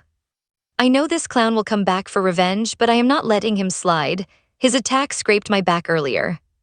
And his dumb nephew falsely accused me, giving me some serious emotional damage. Plus, this dude keeps scaring innocent folks with his ugly face. Today I am settling all of these issues at once. The general grits his teeth, saying he went too far. Han Sheng shrugs, I do not think you get your current situation, buddy. Do you really think you can negotiate with me? You only have one single choice here. Take my punishment with a big smile. Han Sheng raises both hands, look closely, one hand has a rock in it. If you pick the right hand, you have to sing the song Espresso. But pick wrong and I will slap you 3 times, full power. The general's face twitches, both choices are humiliating, but does he even have an option? He cannot even break free from this weapon. He stubbornly snaps back, no matter what you try, I refuse to play along. Instead, Han Sheng kicks him right in the shin, farming another 300 rage points from him. Shaking in tears, the general screams that he is an animal, but trust me, you and I know. Han Sheng completely agrees. Alright, you and I are about to watch this savage main character absolutely destroy a high-ranking general with words.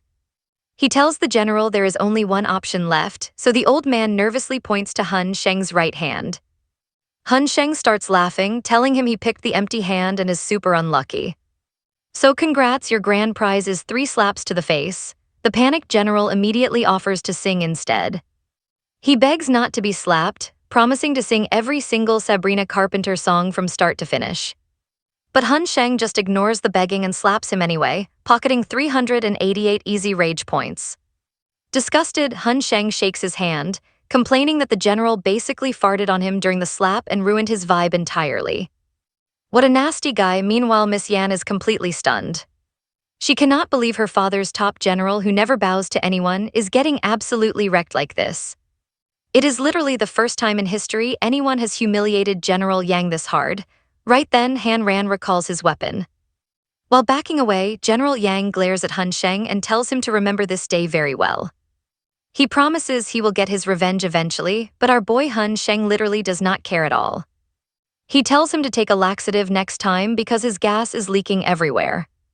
Now keep your eyes on this part. Miss Yan starts worrying if they'll seek revenge since that general is no joke. She warns him how dangerous that military guy is, but Han Sheng just laughs because fear is not in his vocabulary. He claims that ever since he was born with this savage tongue, he forgot how to be scared. Plus, getting into trouble for a pretty girl like her is basically a badge of honor for him anyway. But let's be real, his actual thoughts are completely different. He got a massive pile of rage points thanks to her, and keeping her around means infinite free currency like a walking cheat code. Why on earth would he let her go? Meanwhile, Miss Yan is blushing hard and thanking him profusely. She thinks to herself that despite his wild and chaotic attitude, he actually has a heart of gold. I know what you're thinking, she's falling hard, right? But while she panics, the soldiers start whispering nervously. They suspect Han Sheng must have used some weird love magic on their young mistress. Otherwise, no way the princess would ignore the Martial King's direct commands just to hang out with a random guy. General Yang mutters that they absolutely cannot return empty-handed. If they lose Princess Yan, the Martial King will destroy them and demote them all. Suddenly, Chenju steps up and tells everyone to wait. He asks if they just need the princess, because he has a genius scheme to split her from Han Sheng. The general demands to know who he is, and Chenju proudly introduces himself as a member of Luoyan City's Chen family. The general is skeptical, pointing out that his power levels are completely trash compared to Han Sheng's strength. Chenju smirks, claiming that brute force isn't everything and that they need to use actual brain cells here. He admits he cannot win in a physical fight, but he happens to know Han Sheng's ultimate weakness. Apparently, Han Sheng got attacked by an evil spirit as a kid, leaving him absolutely terrified of ghosts. Just hearing ghost stories makes his legs turn to jelly, so even a cheap fake spirit will scare him half to death. And lucky for them, he has brought a highly special evil spirit along with him. It looks incredibly realistic and will definitely break Han Sheng. Hearing this, the excited general immediately praises his brilliant idea. He agrees that annoying brat deserves exactly this, but notes that this helper is definitely not doing this for free. So what kind of reward is he looking for? Chenju admits his dream is to enlist in the Imperial Army, but he never had the chance. The general nods easily. He promises that if this prank succeeds, he will personally draft him into the military camp. Chenju smiles. He thanks the general, telling him to get ready because this plan is basically a guaranteed success. It is going to be an incredibly long night for Han Sheng. Cut to the Han family mansion. Han Sheng is literally hanging upside down from the roof, while Wen Guan angrily yells at him to get his butt down. He screams that Han Sheng's constant troublemaking is going to get their entire family wiped out by some big shot. He complains about wanting to hunt down that fake fortune teller who promised the kid would change the world. If he knew that meant destroying the family, he would have kicked him out. Trust me, we are in for a wild ride next. Alright, you and I are about to watch this angry dad roast his son for running his mouth to outsiders. The dad's fury actually hands Han Sheng 488 rage points before Butler Du steps in to help. He begs the patriarch to chill, saying the kid just wanted to help the princess, when Guan just sighs heavily. You think I care about him helping? The brat literally slapped General Yang straight in the face today. I can cover for him now, but what happens when he trolls some high-tier powerhouse down the line? We won't be able to protect him then. Hearing this, Princess Yan softly apologizes for the trouble. She feels bad for causing a massive scene, but brother Han Ran waves it off, saying their family deals with way crazier drama. Seriously, this is just his daily routine. The guy has been causing chaos his whole life. Since he was a kid, he's been a total menace. Wherever he goes, a circus follows. Princess Yan smiles, admitting she actually finds their chaotic family bickering to be super entertaining and lively.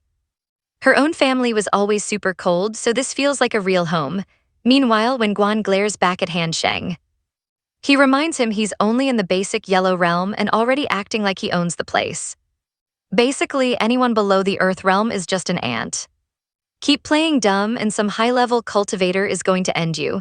If your brother hadn't stepped in today, that general would have broken your spine. Watch closely here, his dad is literally threatening to break his legs just to keep him safe. At least that way you'd actually survive. But Han Sheng jumps down, arguing that he's already cultivating his ki in the yellow realm. I'll hit the Earth realm in no times. First you call me lazy, and now that I'm actually putting in the work, you tell me my rank is garbage. Wen Guan rubs his temples in frustration and tells Han Ran to explain the harsh truth of this world. The kid thinks he's hot stuff, but he needs a reality check. Han Ran nods. He explains that cultivation starts with ki gathering, which boosts physical strength way past normal human limits.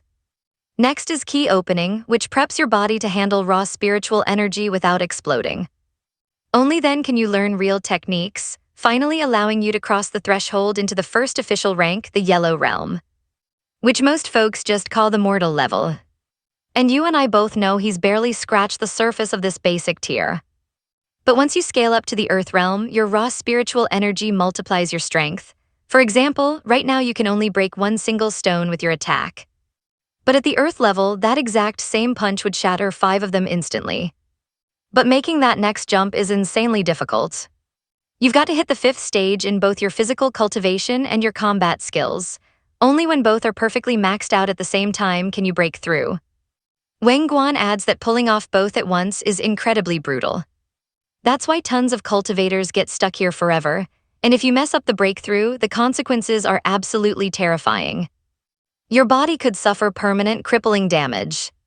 You could end up paralyzed forever, completely losing your cultivation. Han Ran nods, agreeing with his dad. It took me 3 whole years of brutal training to do it. Crossing over is unbelievably hard.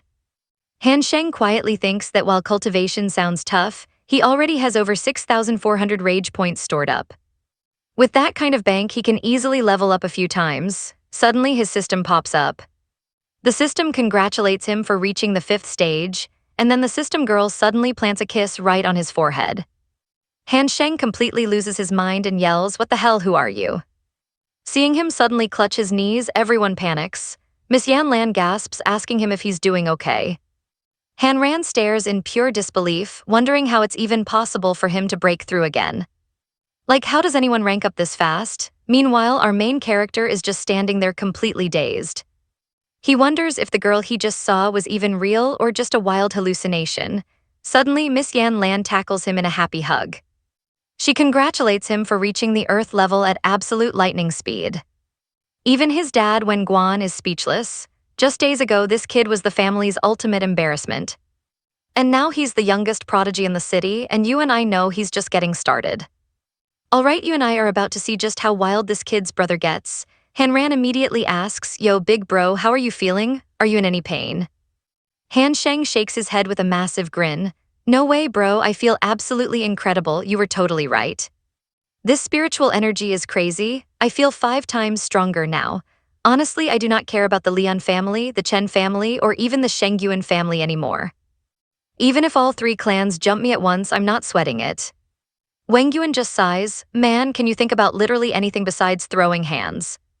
But hey, you did great these past few days. Go get some sleep. When that spiritual energy first hits your system, it drains you like crazy. If you do not crash now, things could get ugly."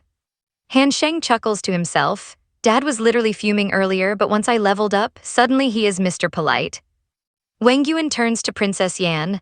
"My bad for ignoring you earlier, princess, but welcome to the Han household. As long as you are with us, you are totally safe. Your room is ready, so go get some sleep whenever you want." Princess Yan bows. "Thank you so much, elder." Once they step outside, Han Sheng lets out a massive stretch.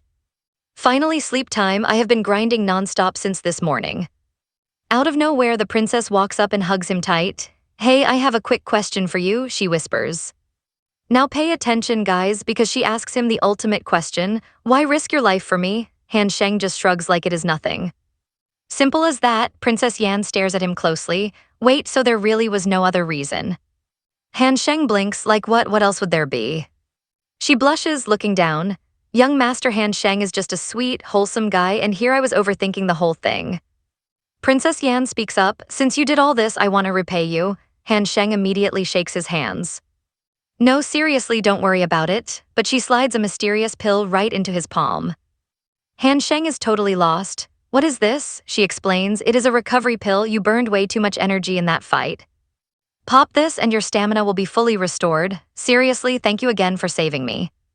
With that, she heads off to bed, leaving Han Sheng alone in his room to sigh to himself. Man, this princess really knows how to tease a guy. I know what you're thinking, he expected a kiss, right? Nope, she just hands him a pill and dips. Poor guy's imagination went wild.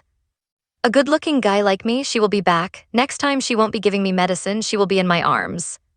Suddenly a voice rings inside his head. Host, you really shouldn't be so thirsty. Han Sheng nearly jumps out of his skin. Who is there? The system giggles. It is me, your awesome rage system. Call me Little and my real name is Little Naughty. Han Sheng gasps. Wait, I know that voice, you're the one who showed up when I broke through earlier. Yup, that was me, Master, the system chirps. Think of it as my human avatar. As you level up, I evolve too. Back at the start, I could only whisper in your head. Then I became a floating screen, but now that you hit stage 5 of the Yellow Realm, I finally have my own mind. Now I can actually tell what is good or bad for you. If you keep ranking up, I will get a real physical body, plus my hacks will get way stronger, hyped yet. Han Sheng smirks, that is crazy cool, you evolve with me, but wait, where even are you right now? Can anyone else hear you? Little N says, nope, I have completely fused with your brain. Our thoughts are totally linked now, which means I can see all of your memories and secrets.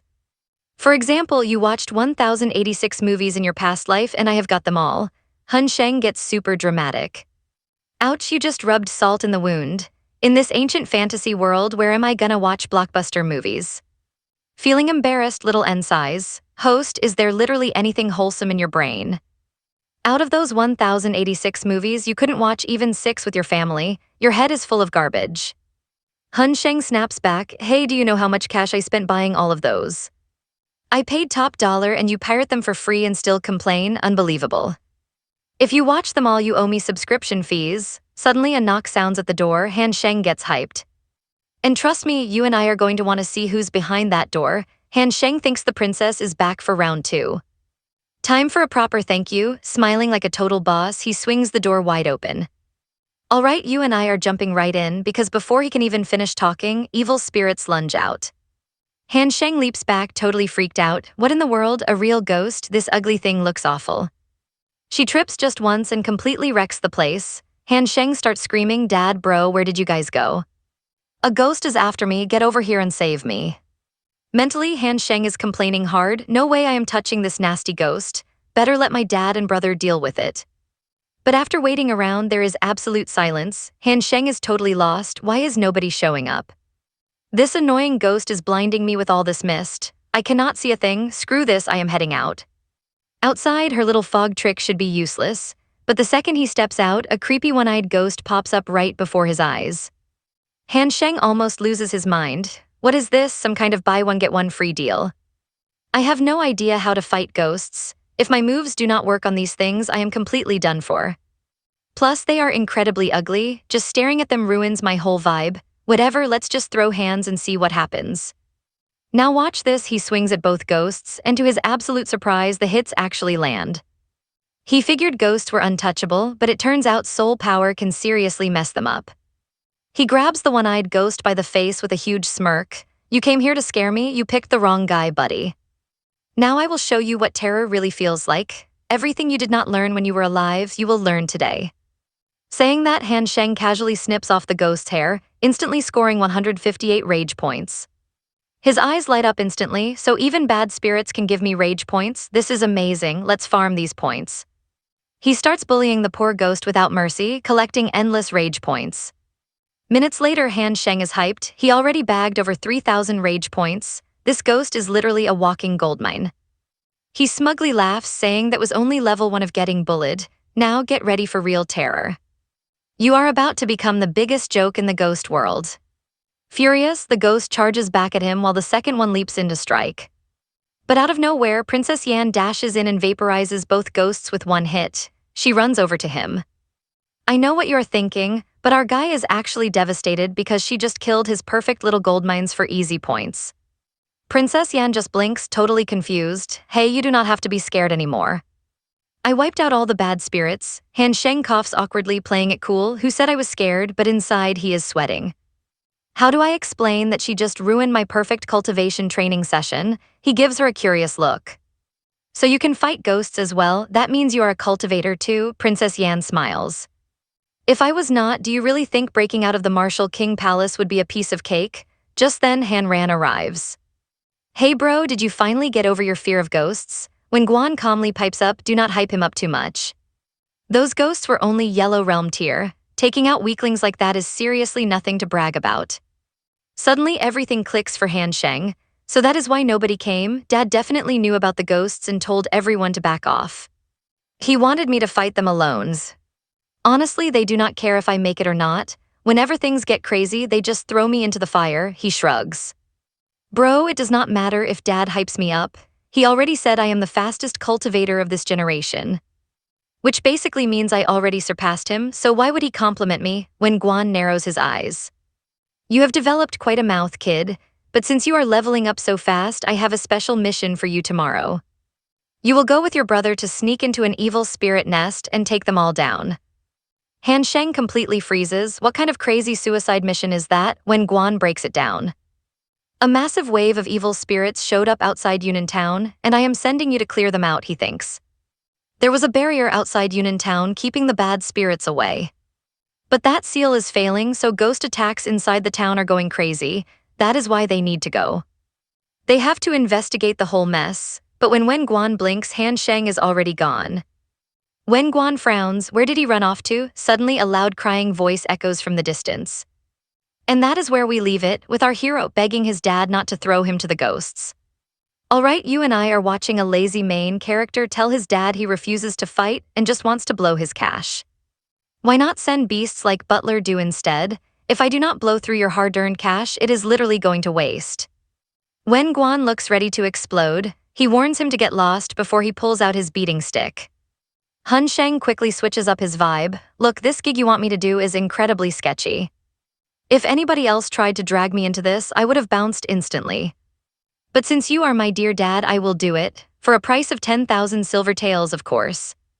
When Guan glares at him, I thought you actually cared about normal folks, but you are just obsessed with cash. Today, I am either knocking some sense into you, or your brother and I are dragging you there ourselves. Even stray dogs learn to behave. You are my own flesh and blood, yet you do not listen to a word. Hanran quickly holds his father back. Dad, I know Han Sheng is a headache, but he is family. Do not do anything crazy. You will regret it. Han Sheng immediately whines that this is just typical behavior from rich folks. The second a working man asks for his check, you rich guys try to throw hands. Just admit you are cheap.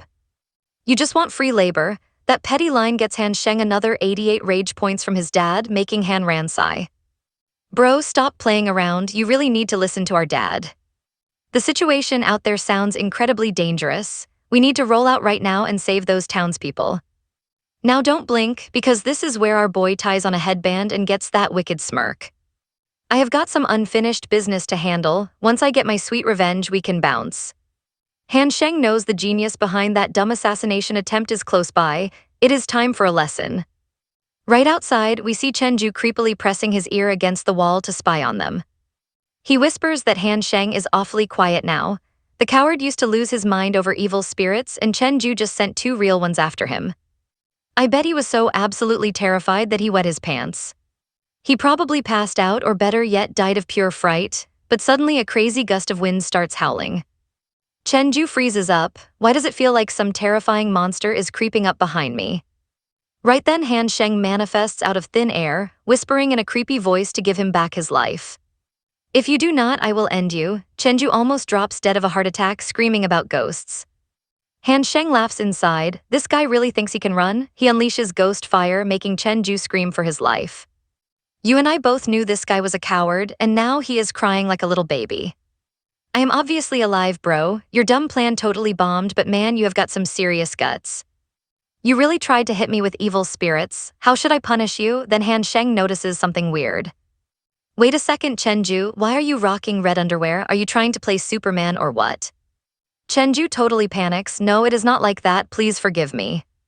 I just sent those spirits as a harmless prank. I would never try to kill you. Han Sheng cracks his knuckles. Oh, a prank?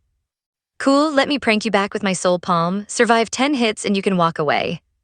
But if you die, well, that is on you. Chenju falls to his knees, begging for mercy. I do not even know what possessed me to do something so incredibly stupid. Han Sheng coldly tells him, you think you are some fierce lion, but do not forget dogs have legs too. You are just a mutt. If you do not want to get beat to death, you better entertain me, otherwise you are completely finished now. Chenju shivers in pure terror. Resisting is useless. This dude is totally unhinged and might actually end me. Mom, Dad, forgive me. Today I am officially becoming the absolute biggest joke of the entire Chen family. Nobody in my family has ever hit a low this embarrassing. Crying his eyes out, Chenju starts bustin' some goofy moves. The system pops up, you got 0.8 rage points. Han Sheng sighs, totally disappointed. I completely wasted my breath on this guy, he is not even mad. Han Sheng walks away, giving him one last warning. Take this as a lesson, this time I only torched your clothes, next time it will be something way worse. Meanwhile, Chenju shivers, thank God it is over. And that is where we leave this absolute clown, running away because he knows he can never compete with our boy Han Sheng. See ya. You and I are jumping right back in just as letting suddenly pops up to ruin his day. Where do you think you are going? You gave us your word and the military does not take broken promises lightly. Chenju instantly drops to his knees, begging General Yang for mercy.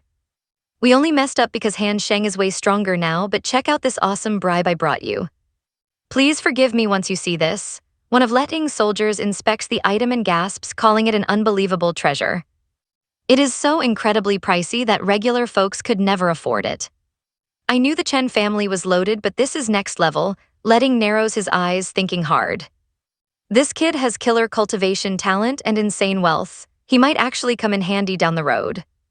Letting turns around and tells him, I see what you are doing. Do not worry, I will report your gift. Chenju bows down, thanking the general for giving him another shot at staying alive. To show my gratitude, let me read you a poem, but hearing his terrible poetry makes Letting pull a disgusted face. How can anyone write something this bad? Sparing this guy was definitely a huge mistake. The next morning, when Guan drops some serious news, the ghosts sent to their mansion definitely came from the Chen family. Han Ran nods, giving Han Sheng all the credit for exposing them. He cornered Chenju and caught him red-handed. Without that, cracking this case would have been way tougher. When Guan drops another bomb, the Martial King and the elite families are officially teaming up. Pay attention here because they are about to strike, and protecting Princess Yan is going to get much harder. They will definitely try to kidnap her back soon. Suddenly, Han Sheng raises his hand. I have an idea, let's take the princess along to hunt evil spirits. Her family can't touch her if she is out fighting. Plus, I already rented 2 sweet sedan cars. Dad is loaded anyway, so he is paying. Wen Guan immediately loses his mind, yelling, what is this nonsense? Who said this mission was a luxury vacation? You are going there to train and get stronger, not to chill out. This is not a picnic. Why are you even dressed like this? When Guan then awkwardly apologizes to the ride operators for wasting their time. The carriers complain, grumbling that they should not have been called out if there was no actual work to do. Han Ran warns him that these evil spirits are no joke and incredibly dangerous. They have already wrecked towns all over the place, so taking them down is an extremely vital mission. Trust me on this, Han Sheng defends himself, saying Yunnan town is incredibly far away. If we hike all that way, we will be completely wiped out before we even start. Rides are way better. Plus, once we take off, Dad is going to be left completely on his own. If the Martial King and his allies attack, what is Dad supposed to do? Suddenly, elite fighters show up, telling him not to worry. With the Wuji sect elders guarding this place, nobody can touch the princess. Butler Du then steps forward. Master, I have brought the 2nd and 3rd elders of the Wuji sect, exactly as you ordered. The princess is totally safe. Han Sheng freezes in absolute shock. Wait, Dad runs the Wuji sect. I thought we were just rich. Dad is actually a powerhouse. Han Ran looks totally confused and asks, you did not know? That is weird, Dad already told us. That is why he is confident enough to face the Martial King and his allies solo. Han Sheng instantly starts crying like a big baby. Dad, I used to think you were just strict, but now I see you are an absolute monster. You are sending your own sons to fight ghosts when your sect elders could destroy them in seconds. Do you seriously love messing with me this much? When calmly replies that he complains too much, if you keep relying on others, how are you ever going to get stronger? Princess Yan chimes in to comfort him. Young Master Han Sheng, do not worry. General Tang Shushan is stationed right where you are heading. If things get rough, ask him for help. I hear he is an incredibly powerful and dependable leader. Han Sheng immediately jumps on this. Dad, did you hear that? The enemy already has troops there. Sending my brother and me is a terrible idea. If we die, who is going to take care of you when you are old?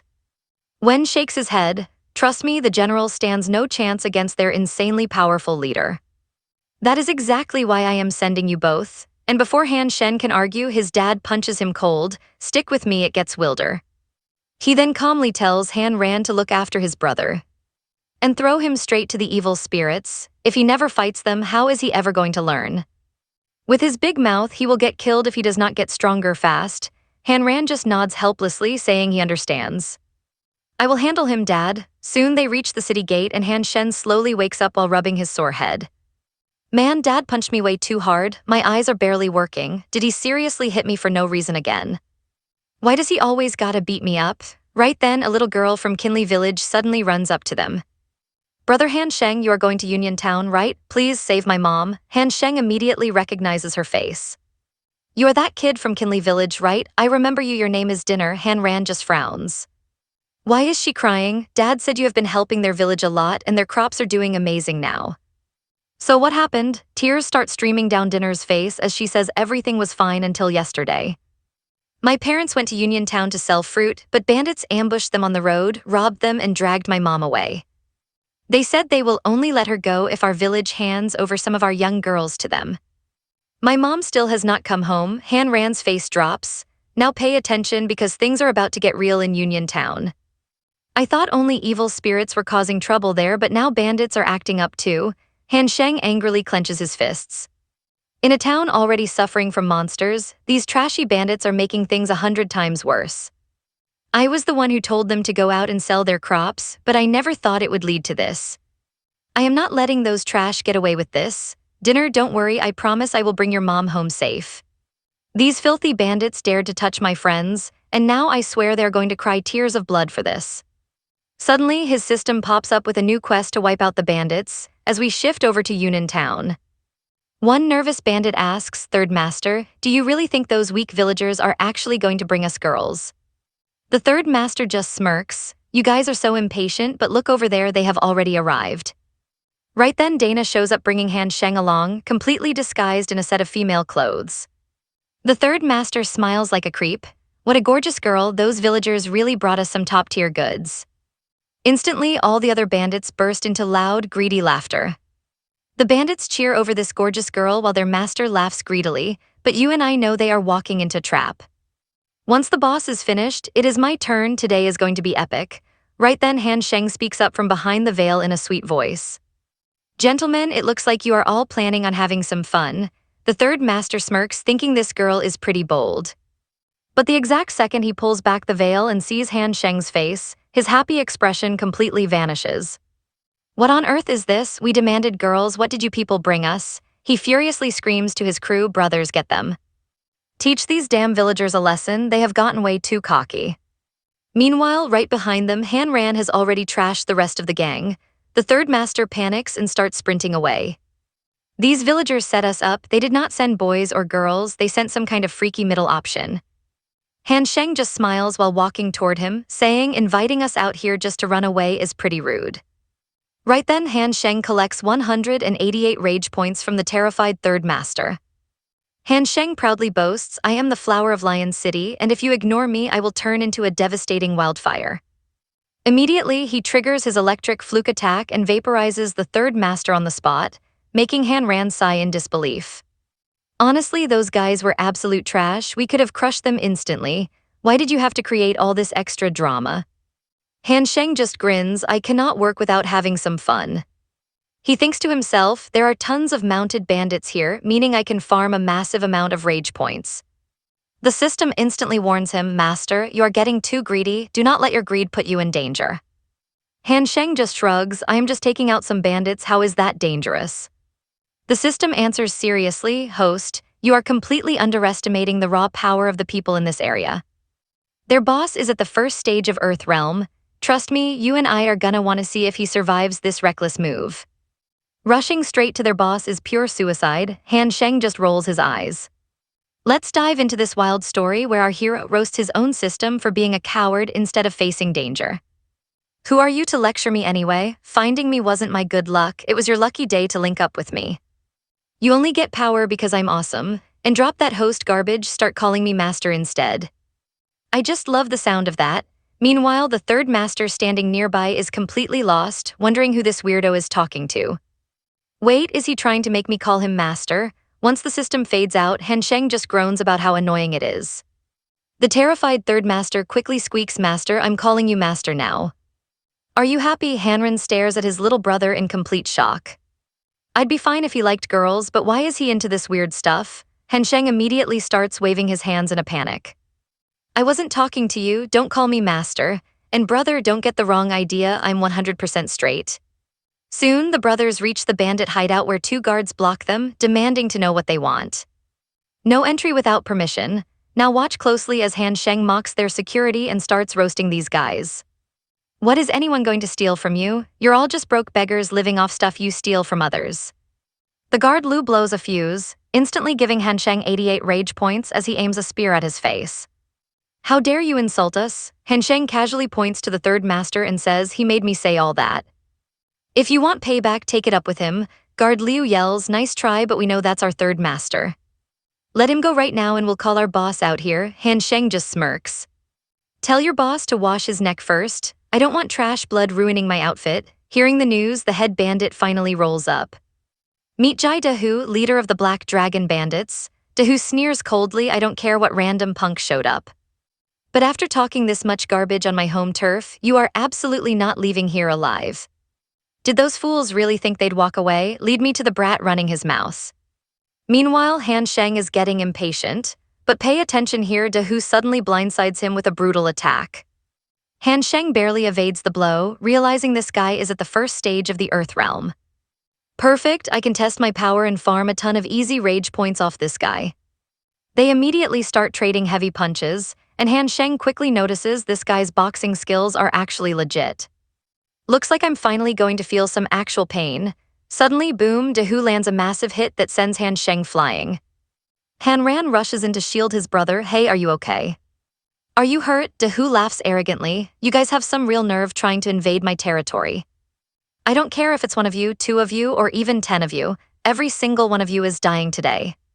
Han Ran turns to Han Sheng, dead serious. Give up, brother, this guy is way too strong for you to beat. Let me take over, but Han Sheng shakes his head. No, brother, I'm doing this, you saved me today. But what if you aren't around next time? How will I survive? I've got to fight my own battles. Han Sheng keeps his cool, I still have tons of rage points. I was just testing my current power limit. Once I level up my cultivation, I am absolutely destroying this jerk. Right then, Han Sheng starts dumping all his rage points into leveling up. He points right at Dahu. So you're the big boss of the Black Dragon Bandits who keeps terrorizing Union Town and raiding Kinley Village. Dahu laughs proudly, you got that right, whenever we're low on cash. We just roll down the mountain and raid everyone. Kinley Village, Union Village, we rob them all blind. You normal folks use gold and silver as cash, but in our world, human lives are the real currency, we kill to earn and kill to spend. Han Sheng's face goes ice cold. You are absolute garbage, living off other people's pain. Today I'm making you pay for every single crime. You love killing people so much, huh? Then let's see how you like dying yourself. They clash once again right after he speaks. Suddenly Dahu is completely shocked, wondering what is happening. This kid wasn't moving like this earlier, he's suddenly gotten way stronger. Han Sheng unleashes an epic palm strike, blasting Dahu straight through a wall. System alerts he got 188 rage points. Dahu trembles in fear, begging for mercy because he underestimated our guy. That's where we leave it, folks. Alright, let us jump right back into the action where Han Sheng is absolutely unloading on this bandit leader. I thought you guys were just desperate thieves, but you actually get a kick out of hurting folks. So it is time for your payback. While Han Sheng beats down Dahu, his rage points skyrocket, leaving the other bandits absolutely terrified. The boss is completely unrecognizable. This kid is a monster. Meanwhile, Han Sheng just sighs with disappointment. For a bandit leader, this dude was a total letdown and barely gave me any rage points. I wasted more points fighting him than I actually made, so Han Sheng just decides to torch the whole base. This dump ruined too many lives, and some awful memories are better off being burned to the ground. Ruining lives just to line your own pockets is seriously the most disgusting thing on earth. And that is why the Black Dragon bandits are officially history. Turning to Dinner and Miss Dunn, he tells them they are free. Head on back to Kinley Village and relax. Nobody is going to mess with you guys ever again. Dinner is crying tears of joy, thanking Han Sheng for saving his mom and calling him a real-life hero. You risked your neck for total strangers. Someday I am going to master cultivation and get super strong just like you, so I can protect my people too. Han Sheng grins proudly and says, when you are ready to train, hit me up first. I will teach you some crazy moves, but look closely because someone is secretly watching them from above. The man steps down and bows respectfully. Han Ran calmly points out that these bandits have done some horrible things. We cannot just let these dangerous criminals run wild. I called our Wuji sect talisman division to lock them up, so we can finally focus on finishing our actual mission. Han Sheng smirks, hey, you are actually pretty smart. I guess you really are my big brother after all. Nice to see your brain works. Suddenly, the talisman master warns them that the dark energy here is incredibly dangerous. He asks if they want to head back down the mountain, but Han Sheng is just left looking totally lost. What even is yin energy anyway? The master explains it as a freezing force left behind by ghosts and demons. He thinks someone set up a massive spell here to pump out a ton of this dark energy. Han Sheng glares at Dahu and demands to know why they camped here and where this energy is coming from. A terrified Dahu swears he has absolutely no clue what is going on. This peak was totally abandoned, so we just set up camp, we know nothing else. This gets Han Sheng thinking. And here is where it gets crazy. The Imperial Army got here first, so they already knew everything. Yet they ignored the bandits. This means Uncle Tank is totally corrupt and playing both sides. He is likely pocketing bribe money, letting these outlaws run wild while normal folks pay the price. It is shocking to see the Imperial Army actually in bed with outlaws. Out of nowhere, creepy noises echo through the trees as a pack of hungry, grinning spirits starts closing in. They are licking their lips, thinking they just hit the jackpot for an absolute feast. The talisman master totally panics, shouting that ghosts are here and they need to run. As they fall back, Han Sheng panics and asks his brother if he heard the master. This place is way too spooky, so I am out of here, but Han Ran blocks his exit. Not happening, Dad sent you along precisely for this. Now go out there and get some real combat experience. And without warning, Han Ran literally yeets his little brother straight into the ghosts as he screams in betrayal. I trusted you, but you are just as bad as Dad. A second later, Han Sheng face-splints straight into a ghost. Rubbing his sore head, he complains about the pain while a creepy, two-headed spirit growls that it is hungry. Han Sheng grabs the monster and body slams it into the dirt, asking when it last brushed its teeth. Your breath is absolutely toxic. 3 more words from you and I would have passed out on the spot.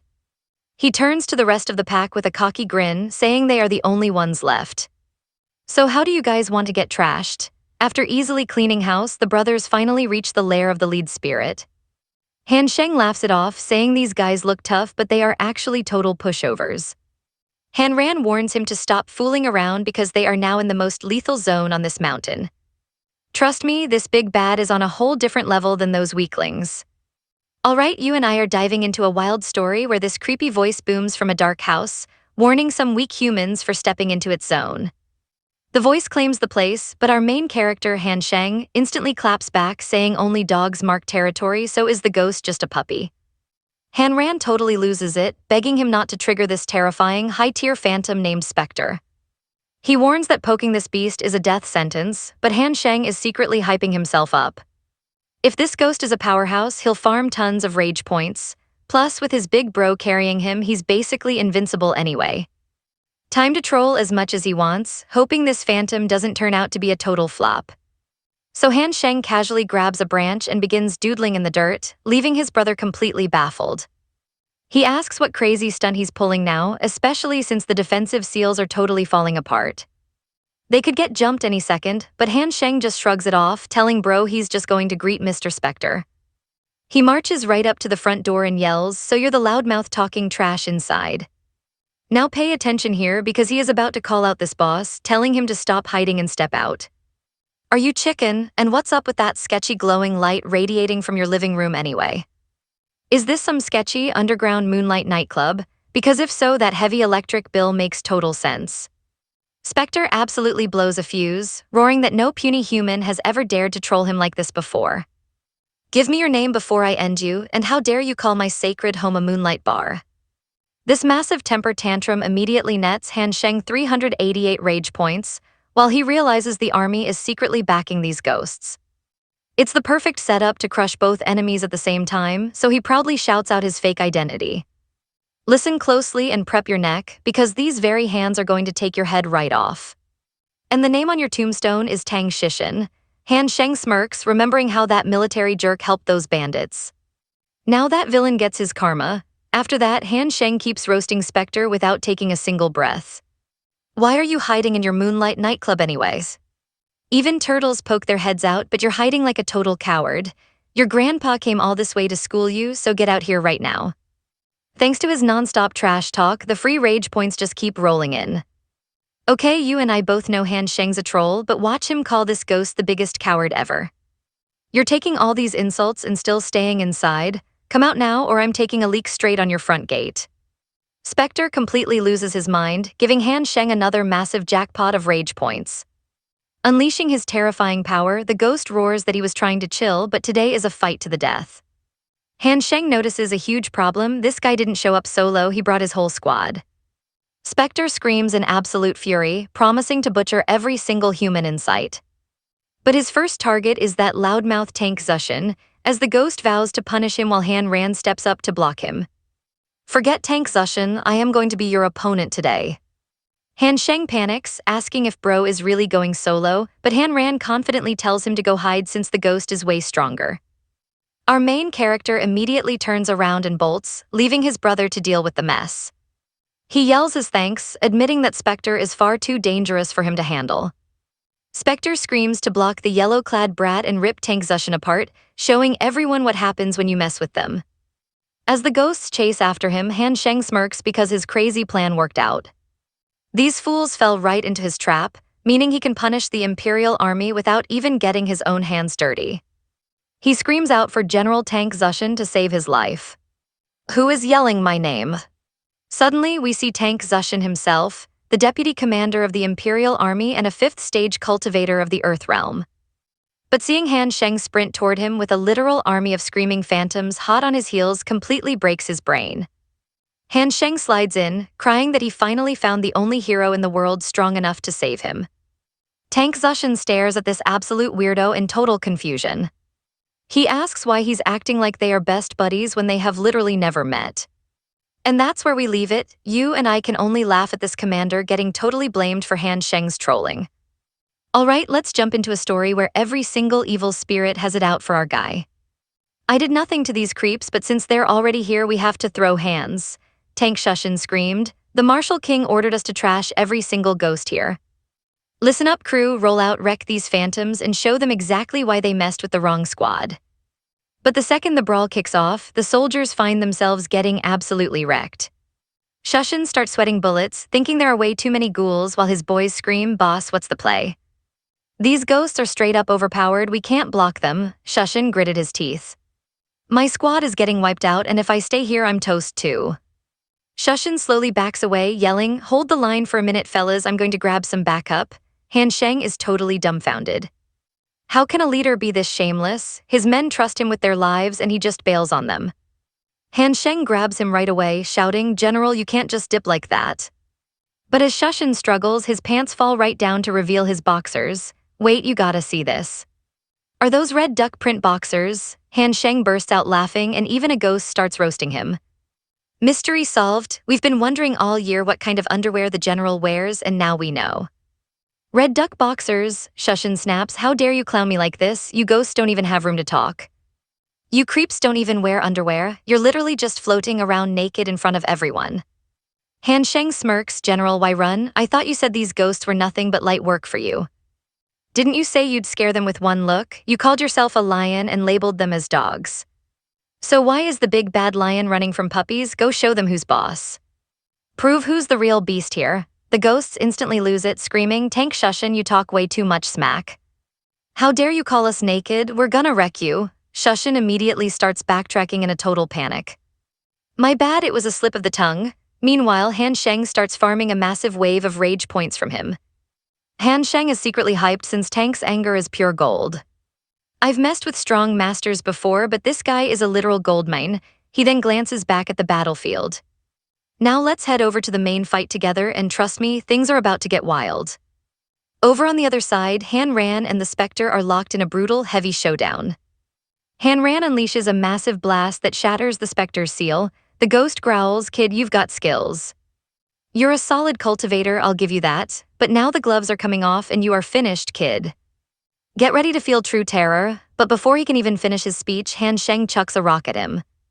Han Sheng yells, "Keep it down over there, you're literally keeping the whole neighborhood awake with that noise."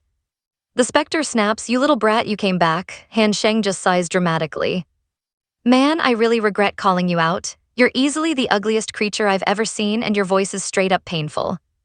You knew you were a jump scare, which is why you stayed hidden inside, right? Good on you. Self-awareness is key. I never apologize, but I'm genuinely sorry for dragging your hideous face out into the light." Furious, the Spectre lunges at Han Sheng, yelling, "You little bug, you barely reached the Earth realm. How dare you trespass here and trash talk me? I am going to rip you to absolute shreds." Han Ran immediately senses the danger. This ghost's power is unreal, I've got to protect my little brother. Right before the deadly strike connects, Han Ran dives in front of Han Sheng and takes the full impact. Han Sheng panics, shouting, "Brother, hang in there." Han Ran barely smiles as his eyes start to close. "As long as you're safe, it's all good, little bro." Right then, the system suddenly chimes in. "Host, you have 6,888 rage points. Use them to crush this ghost." Han Sheng instantly dumps all his points and glares at the Spectre. "If you wanted smoke, you should have come at me. I might have let that slide, but you put hands on my family, so now you're leaving in a body bag." The Spectre suddenly shivers. This kid's vibe is totally shifting, but how is his power spiking this fast? Han Sheng takes a slow step forward. "Let me show you what real power is." Then he absolutely demolishes the Spectre with zero mercy, and honestly, you and I are just as shocked as his brother. Let us dive into this wild fight where my little brother is hitting Earthrealm Tier 2 in seconds. I have never seen anyone pull off a breakthrough like this before. Soon after, Han Sheng totally trashed the Ghost King Spectre, but since he forced that breakthrough with pure adrenaline, he instantly passed out from exhaustion. Han Ran caught him before he hit the deck. He used way too much energy. Usually, cultivators chill and stabilize their energy after leveling up, but this madman spent it all fighting. That is why he crashed. Meanwhile, every single ghost fighting the tanks just randomly vanished. The soldiers looked around totally lost, wondering what just happened, where the ghosts went, and if they won. Shishan frowned, knowing these ghosts would never vanish unless their mountain ghost king was put down.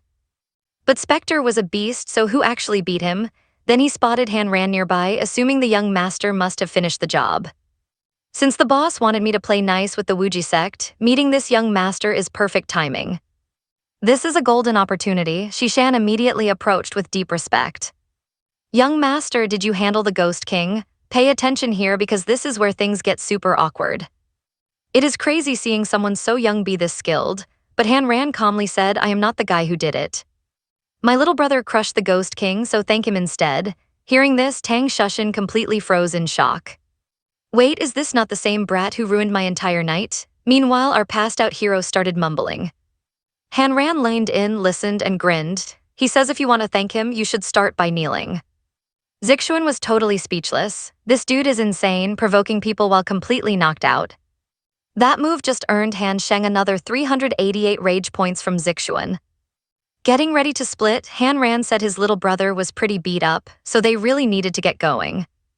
Zixuan bowed respectfully, thanking the young heroes and promising their bravery would reach the ears of the martial king. He thanked them on behalf of the Imperial Army right before our sleeping hero started dreaming. In this dream, Yan Lan was crying over him, and she squeezed him in a super tight hug the second she saw him. She said she was terrified and asked if he was okay, but when he looked closer, her face literally transformed into Chenju. Han Sheng instantly woke up screaming from that absolute nightmare of a dream. You and I both know that nightmare was pure trauma. Luckily, Miss Yan was right there speaking softly. She told him she was so glad he woke up, offering him medicine after waiting by his side. He had been out cold for 3 whole days, shocking him since everyone was worried sick about his long slumber. Tearing up, she explained how Han Ran bragged to everyone about how he totally crushed the Ghost King. She called his move brave but crazy dangerous, begging him to stay safe and watch his back next time. Han Sheng spotted dark circles under her eyes, realizing she had pulled 3 all-nighters just to nurse him back to health. Feeling bad, he apologized for causing drama, saying a guy like him is not worth wasting her precious tears over. Before he could finish talking about her tears, a super flustered Miss Yan dashed out of the room. She told him to rest up and drink his medicine, leaving our boy looking completely dazed and confused. He wondered why she was acting so weird when suddenly his system popped right up to roast him. The system called him weak, saying girls hate fragile guys and that he was dead wrong if he thought she was being shy. The harsh truth is that girls just do not vibe with weak guys like him. Super annoyed, Han Sheng asked how it dared call him weak. Little N calmly asked what else it should call a total weakling. Like who even passes out from bad stamina? Honestly, you are easily the absolute worst host I have ever had. You are weak and completely useless. Han Sheng sighed, saying he has heard that burn 1,000,000 times, but he is still alive. I am still breathing. Little N retorted that his survival was nothing more than pure lucky fluke. That general would have absolutely wrecked him if Han Ran had not stepped in just in time to save him. And against the Ghost King, you got lucky again, but that good fortune is not going to save you forever. Han Sheng grew thoughtful, admitting he felt like a god entering the city, but the vast outside world is actually proving to be way too dangerous. Turns out there are way too many monsters lurking out there. The system agreed. You and I both know he is weak, has 0 combat skills, and has probably never even touched a weapon. Alright, you and I are about to watch this kid who always fights barehanded finally get a real weapon. System says it is time to grab some gear. Han Sheng gets hyped, asking if he is finally getting a weapon. He is like, you are the best system ever, but wait, how are you even going to hand it over? All you do is give rage points, right? The system fires back, who said I am just giving it to you. If you rob your own house, you will get tons of loot. I sense crazy artifacts just 500 meters away. Go grab them if you want. Han Sheng gets it instantly. That place is not 500 meters away.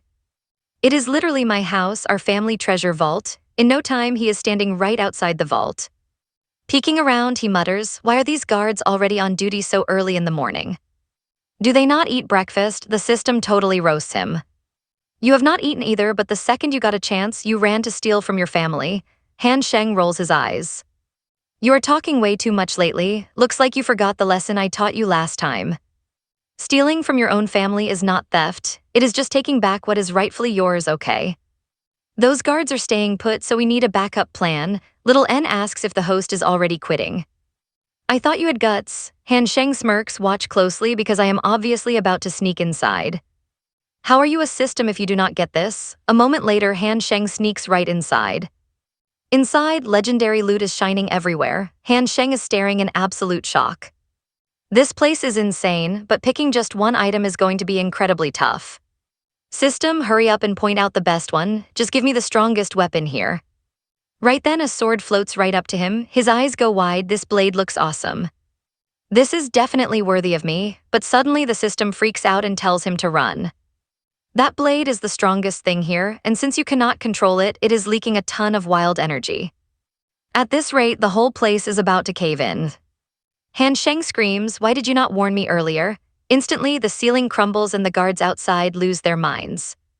What is going on? Why did the vault collapse? Seconds later, Han Sheng comes crawling out of the trash. He scratches his head, muttering that his dad must have used cheap, garbage materials. I barely touched it and the building crashed. You and I both know his dad is pocketing the budget. He is rich but builds like this. The guards freak out, saying they have to tell the elder right away. Meanwhile, Han Sheng is staring at the sword, completely shocked by how strong this thing is. It deleted a whole building with ease. Little N tells him to name the blade, so it accepts him as master. He nods proudly. True, since I am a total boss, this sword needs a name that is just as epic.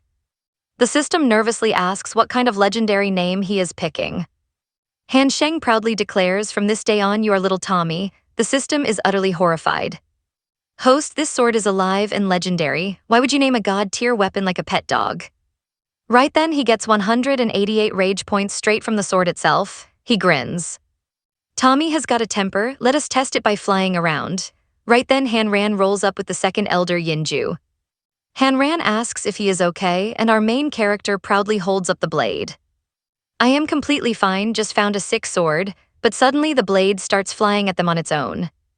Han Sheng panics, bro, watch out, this thing is out of control and about to slash you. The second elder screams, what do you think you're doing? Put that away right now. He yells back, I am trying, but this sword has a mind of its own and won't stop. Suddenly the sword faceplants him directly into the dirt. He screams, Tommy, you are absolutely terrible. You do not even respect your owner. Then he freezes as Tommy completely shreds the second elder's clothes. The furious elder roars, what did you do? How am I supposed to walk around in shredded rags? The old man is so mad, he prints 688 rage points. And trust me, you and I can see he is dead meat unless he quickly finds a way to calm him. Han Sheng tells the angry elder to chill since ripped threads are totally in, plus, none of his private parts are showing. He claims the old guy is still decent and guarantees that absolutely nobody is going to laugh at him. Stick with me here, because just as he offers a payback deal, a disciple suddenly bursts straight into the room. The kid announces a guest, but the second he spots his master's shredded outfit, he completely loses it and starts howling. The elder shoots Han Sheng a deadly death glare, basically asking, what happened to your stupid guarantee? Then he snaps at the giggling disciple, telling him to shut up and spill why he ran in here. The kid explains that some guy named Tang Shushan just arrived, asking for the young masters, making Han Sheng immediately smirk. Han Sheng is shocked the coward actually showed up, demanding to be taken to his old pal right away. As he brags about helping him, the elder growls that he won't ever forget this humiliating outfit disaster. Vowing payback, the old man fumes while Han Sheng walks in with a super smug grin. He mocks the general, asking what brings him around and why he is so eager to see him. Meanwhile, Shushan grumbles internally about how insanely sharp and annoying this kid's mouth is. Now pay attention here, he only came because the Martial King ordered him to find the absolute beast who destroyed the Ghost King, making this annoying kid his #1 priority for the mission. So Shushan plays it cool. He invites both of them to a massive royal feast on orders of the Martial King himself. The king wants to thank them for taking out those nasty evil spirits, which was a huge deal for their safety. They did everyone a massive favor, but Han Sheng just shuts him down with a freezing response. He claims they only did it for their own sex mission, not to kiss up to some king. So there is zero reason for thanks since they are not the type to run around bragging for clout. He shades some fake heroes who pretend to protect folks while secretly teaming up with dirty bandits. Yet the second they do one minor good deed, they demand a whole parade for it. He is not one of those clout chasers and does not need any praise. Hanran steps forward and tells the general to pack up his gifts and beat it, good intentions or not. Right then, Miss Yan walks into the room dressed up like a guy. Now you and I both know she is plotting something when she tells Han Sheng they should go, and he instantly recognizes her. He wonders why on earth she is wearing men's clothes, then asks her straight up what she actually means by that. What is she really trying to pull here? Playing along in disguise, she claims she heard Miss Yan is being forced to marry some guy named Dal Mao, and she wants to meet this dude herself. Han Sheng suddenly remembers that this unwanted marriage is the exact reason she ran away. She was miserable, but now it seems she has a real plan to face it and wants him to back her up. Han Sheng grins, deciding that if his new brother wants to meet the king, then he is totally down. He tells General Tang they will attend the banquet after all. He knows she hated her home, so wanting to go back means something major is going down. He decides to escort her to find out. Fast forward a few days, and we are right outside the massive, luxurious mansion of the Martial King. Inside, King Bufeng welcomes his guest, telling Dal Mao he is super glad he dropped by. He offers him some drinks, while everyone remains clueless about this guest's actual cultivation strength level. Being the Duke's son, Dal Mao just smirks and admits he did not actually come to see the king. He only cares about seeing his gorgeous fiancée, Miss Yan, since he has been dying to find out how she is doing lately. He demands they bring her out now, so the king quickly nods and tells his butler to fetch her right away. The butler totally panics. He internally freaks out, wondering how on earth he is supposed to bring back a young lady who ran away ages ago. She has been missing forever, so even if he pretends to look, he has absolutely no clue where to start. The king whispers a sneaky plan to just fake the search, and trust me, you and I will love the coming chaos. He tells him to wait 10 minutes, make up an excuse, and then kicks his butt to get him moving. Calling his staff lazy, he yells at him to move, just as a sudden loud announcement echoes through the mansion. Let's jump right in as the two young masters of the Wuji sect make their hilarious grand entrance. He joked that the martial king gave a grand welcome and must have been an athlete back in the day. Since you're so good at throwing your own guys around, the martial king forced a smile and welcomed them. He claimed he had been waiting for them, but secretly thought this pretty boy had a seriously sharp tongue. Meanwhile, Dalmau completely froze the second he saw Hanran. His brain completely short-circuited because he felt like he just found his ultimate soulmate. Look at that perfect nose and that glowing skin. It is literally radiating light, and those deep blue eyes are like a whole ocean. How can a guy this flawless even exist? This is definitely the most handsome dude on the entire planet. Hanran noticed the creepy staring and frowned, warning him to mind his own business before things got ugly. But that warning only made Dalmau fall harder. He should not be talking to me like that, but honestly those insults sound absolutely amazing. Hanran whispered to his brother that Dalmau was acting extremely weird and told him to stay careful. Han Sheng sighed dramatically, saying he was sad to admit that the real target of danger was not him. It was actually his brother, since Dalmau had clearly locked his creepy sights right on him. Now watch closely, because the king is completely baffled by this awkward vibe and needs to change the subject fast. The martial king clapped his hands and ordered his guards to prepare a massive banquet. He wanted to host a feast to thank them, but before anyone could move, Dalmau yelled for them to wait. He walked right up to Hanran with a creepy, warm smile. He walked up and asked Hanran for his name, calling him a wonderful person and inviting him back to his place so they could chat. The second those words left his mouth, Han Sheng threw his sword. He yelled at the shameless creep to stay away because his brother is 100% a real man. He warned that those sketchy intentions were written all over his face, promising to personally end him if he ever tried to get close again. Because of Dalmau's sheer delusion, Han Sheng instantly gained 288 rage points. Dalmau looked totally offended, complaining that it is unfair to judge him when they have a hottie standing right there. He claimed they were doing the exact same thing, saying they were just jealous of his gorgeous face and his incredibly silky hair. But get this, a terrifying surprise was about to ruin his day. Han Sheng's sword had literally shaved off his hair, making Dalmau scream in absolute horror about his lost locks. At that exact moment, Yan Lan pulled out her hairpin and finally revealed her true identity. She yelled at him to open his eyes properly and look at who she really is. Dalmau stared in shock. I recognize that body, this is definitely Yan Lan, then he confidently boasted. He boasted that his eyes were as sharp as an eagle, claiming he had already noticed it earlier. He said he just kept quiet, guessing that this guy must be Yan Lan's brother. Since they look exactly alike, he figured he was a genius and told everyone not to praise him too much. I have been gifted at guessing things since I was a kid. The king could barely process this stupidity. How could someone fail to recognize their own fiancé this badly? Meanwhile, Han Sheng and Han Ran were completely stunned. Han Sheng sighed helplessly, realizing there was no need to trick this idiot since God already made him one. Furious, Yan Lan punched Dalmau, calling him a total clown and explaining why she could never like him. The martial king finally spoke, welcoming Yan Lan back home. She nodded calmly, saying she returned for a very important reason. She declared that Dalmau was not the right guy, so she was officially calling off the marriage. The martial king frowned deeply, reminding her that marriage is no joke and she cannot just cancel it. Yan Lan stood firm, explaining that hanging out with Han Sheng's family showed her what life really means. A person should never let other people run their entire life. His family is happy because everyone lives freely, proving they can be different but still be a real family. I spent my life obeying orders, which is a mistake you and I should never repeat. Alright, you and I are about to watch her finally stand up and say she is choosing her own path today. The martial king is completely baffled, finally realizing why they could never track down Yan Lan no matter how hard they searched. The Wuji sect was keeping her safe this whole time. No one else has the juice to hide someone from them like that. Putting on his serious face, the martial king claims he was always proud of her because she used to listen to him. But now she has changed. He blames that shameless playboy Han Shang for totally messing with her head and corrupting her. He filled her head with lies, warning her that players like him never actually stick around for anyone.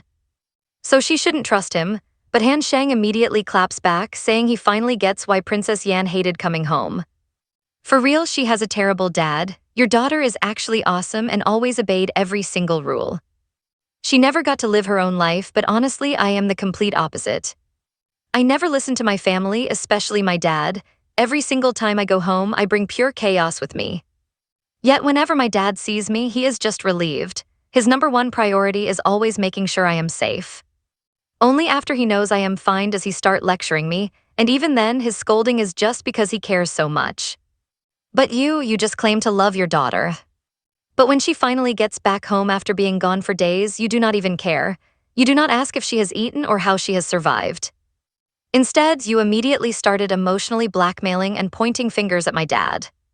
My dad acts like he is a tough guy, but deep down, he is actually an amazing father. And you pretend to be this great dad, but you are totally fake. Now the Martial King is panicking. He stammers that it is not true, but Han Sheng just scored 180 rage points from him. Pay attention here, because Han Sheng smirks and asks why he is stuttering unless he is using his daughter as a political tool. Marrying her off to the Duke would just boost his own power and influence to the next level. So you really used your own kid for personal gain? That is honestly so disgusting. The Martial King absolutely loses it, yelling that he never said any of this nonsense from the start. He claims he never planned that, but Han Sheng just smugly crosses his arms. He adds that their Wuji sect protected his daughter for days, yet he never once said thank you. Seriously, what a terrible guy. Your own army was secretly teaming up with bandits, and I was going to report them. But honestly, those bandits seem way better than you. At least they do not mistreat their own kids. Meanwhile, Han Sheng is just farming massive rage points from this furious king. Han Sheng continues trolling mercilessly, saying that keeping Yan Lan safe at his mansion for days deserves a pretty sweet reward. Since our dads are buddies, I will keep it simple. I just want this much. The Martial King frowns, guessing 500 silver taels. Han Sheng just shakes his head, telling him to think bigger. The king guesses 5,000, but Han Sheng smirks, saying higher. The king's face twitches, guessing 50,000, but Han Sheng tells him to keep going higher. You saw that coming, right? 500,000 silver taels has the Martial King completely exploding with anger as Han Sheng just nods. He screams that he has had enough, and inviting them was his biggest mistake. The moment I showed some respect, you tried to walk all over me. Get out right now, the banquet is cancelled. But before anyone can blink, Han Sheng suddenly slaps him across the face, calling it the 500,000 tael tax. A little bonus for being the worst dad alive. The Martial King is absolutely shaking with pure fury after getting slapped. Han Sheng immediately scores another massive wave of rage points, while the king roars for his guards to do something. He orders them captured, but meanwhile Dal Mao is excited, yelling for the guards to grab Han Ran instead. She orders them not to hurt him because she wants to take him back to her place. But as for Han Sheng, she says they can kill him. Suddenly a guard named Wu Lang steps forward. This guy is at the first stage of the heavenly realm. Han Ran quickly tells his brother to escape with Miss Yan. Running off, Han Sheng agrees, yelling that Miss Yan is a total scrub when it comes to fighting. Trying to protect her will just slow them down, so he screams for Pai Gu to get the carriage ready. Pai Gu panics, asking what happened, but Han Sheng yells that there is no time to explain. Get Yan Lan home, and trust me, you and I need to see what happens when the elders learn they are in danger. Alright, you and I are diving into a crazy situation where they need backup like yesterday. Pigu is stressing, asking what the young master will do, but Han Sheng clenches up to go save his bro.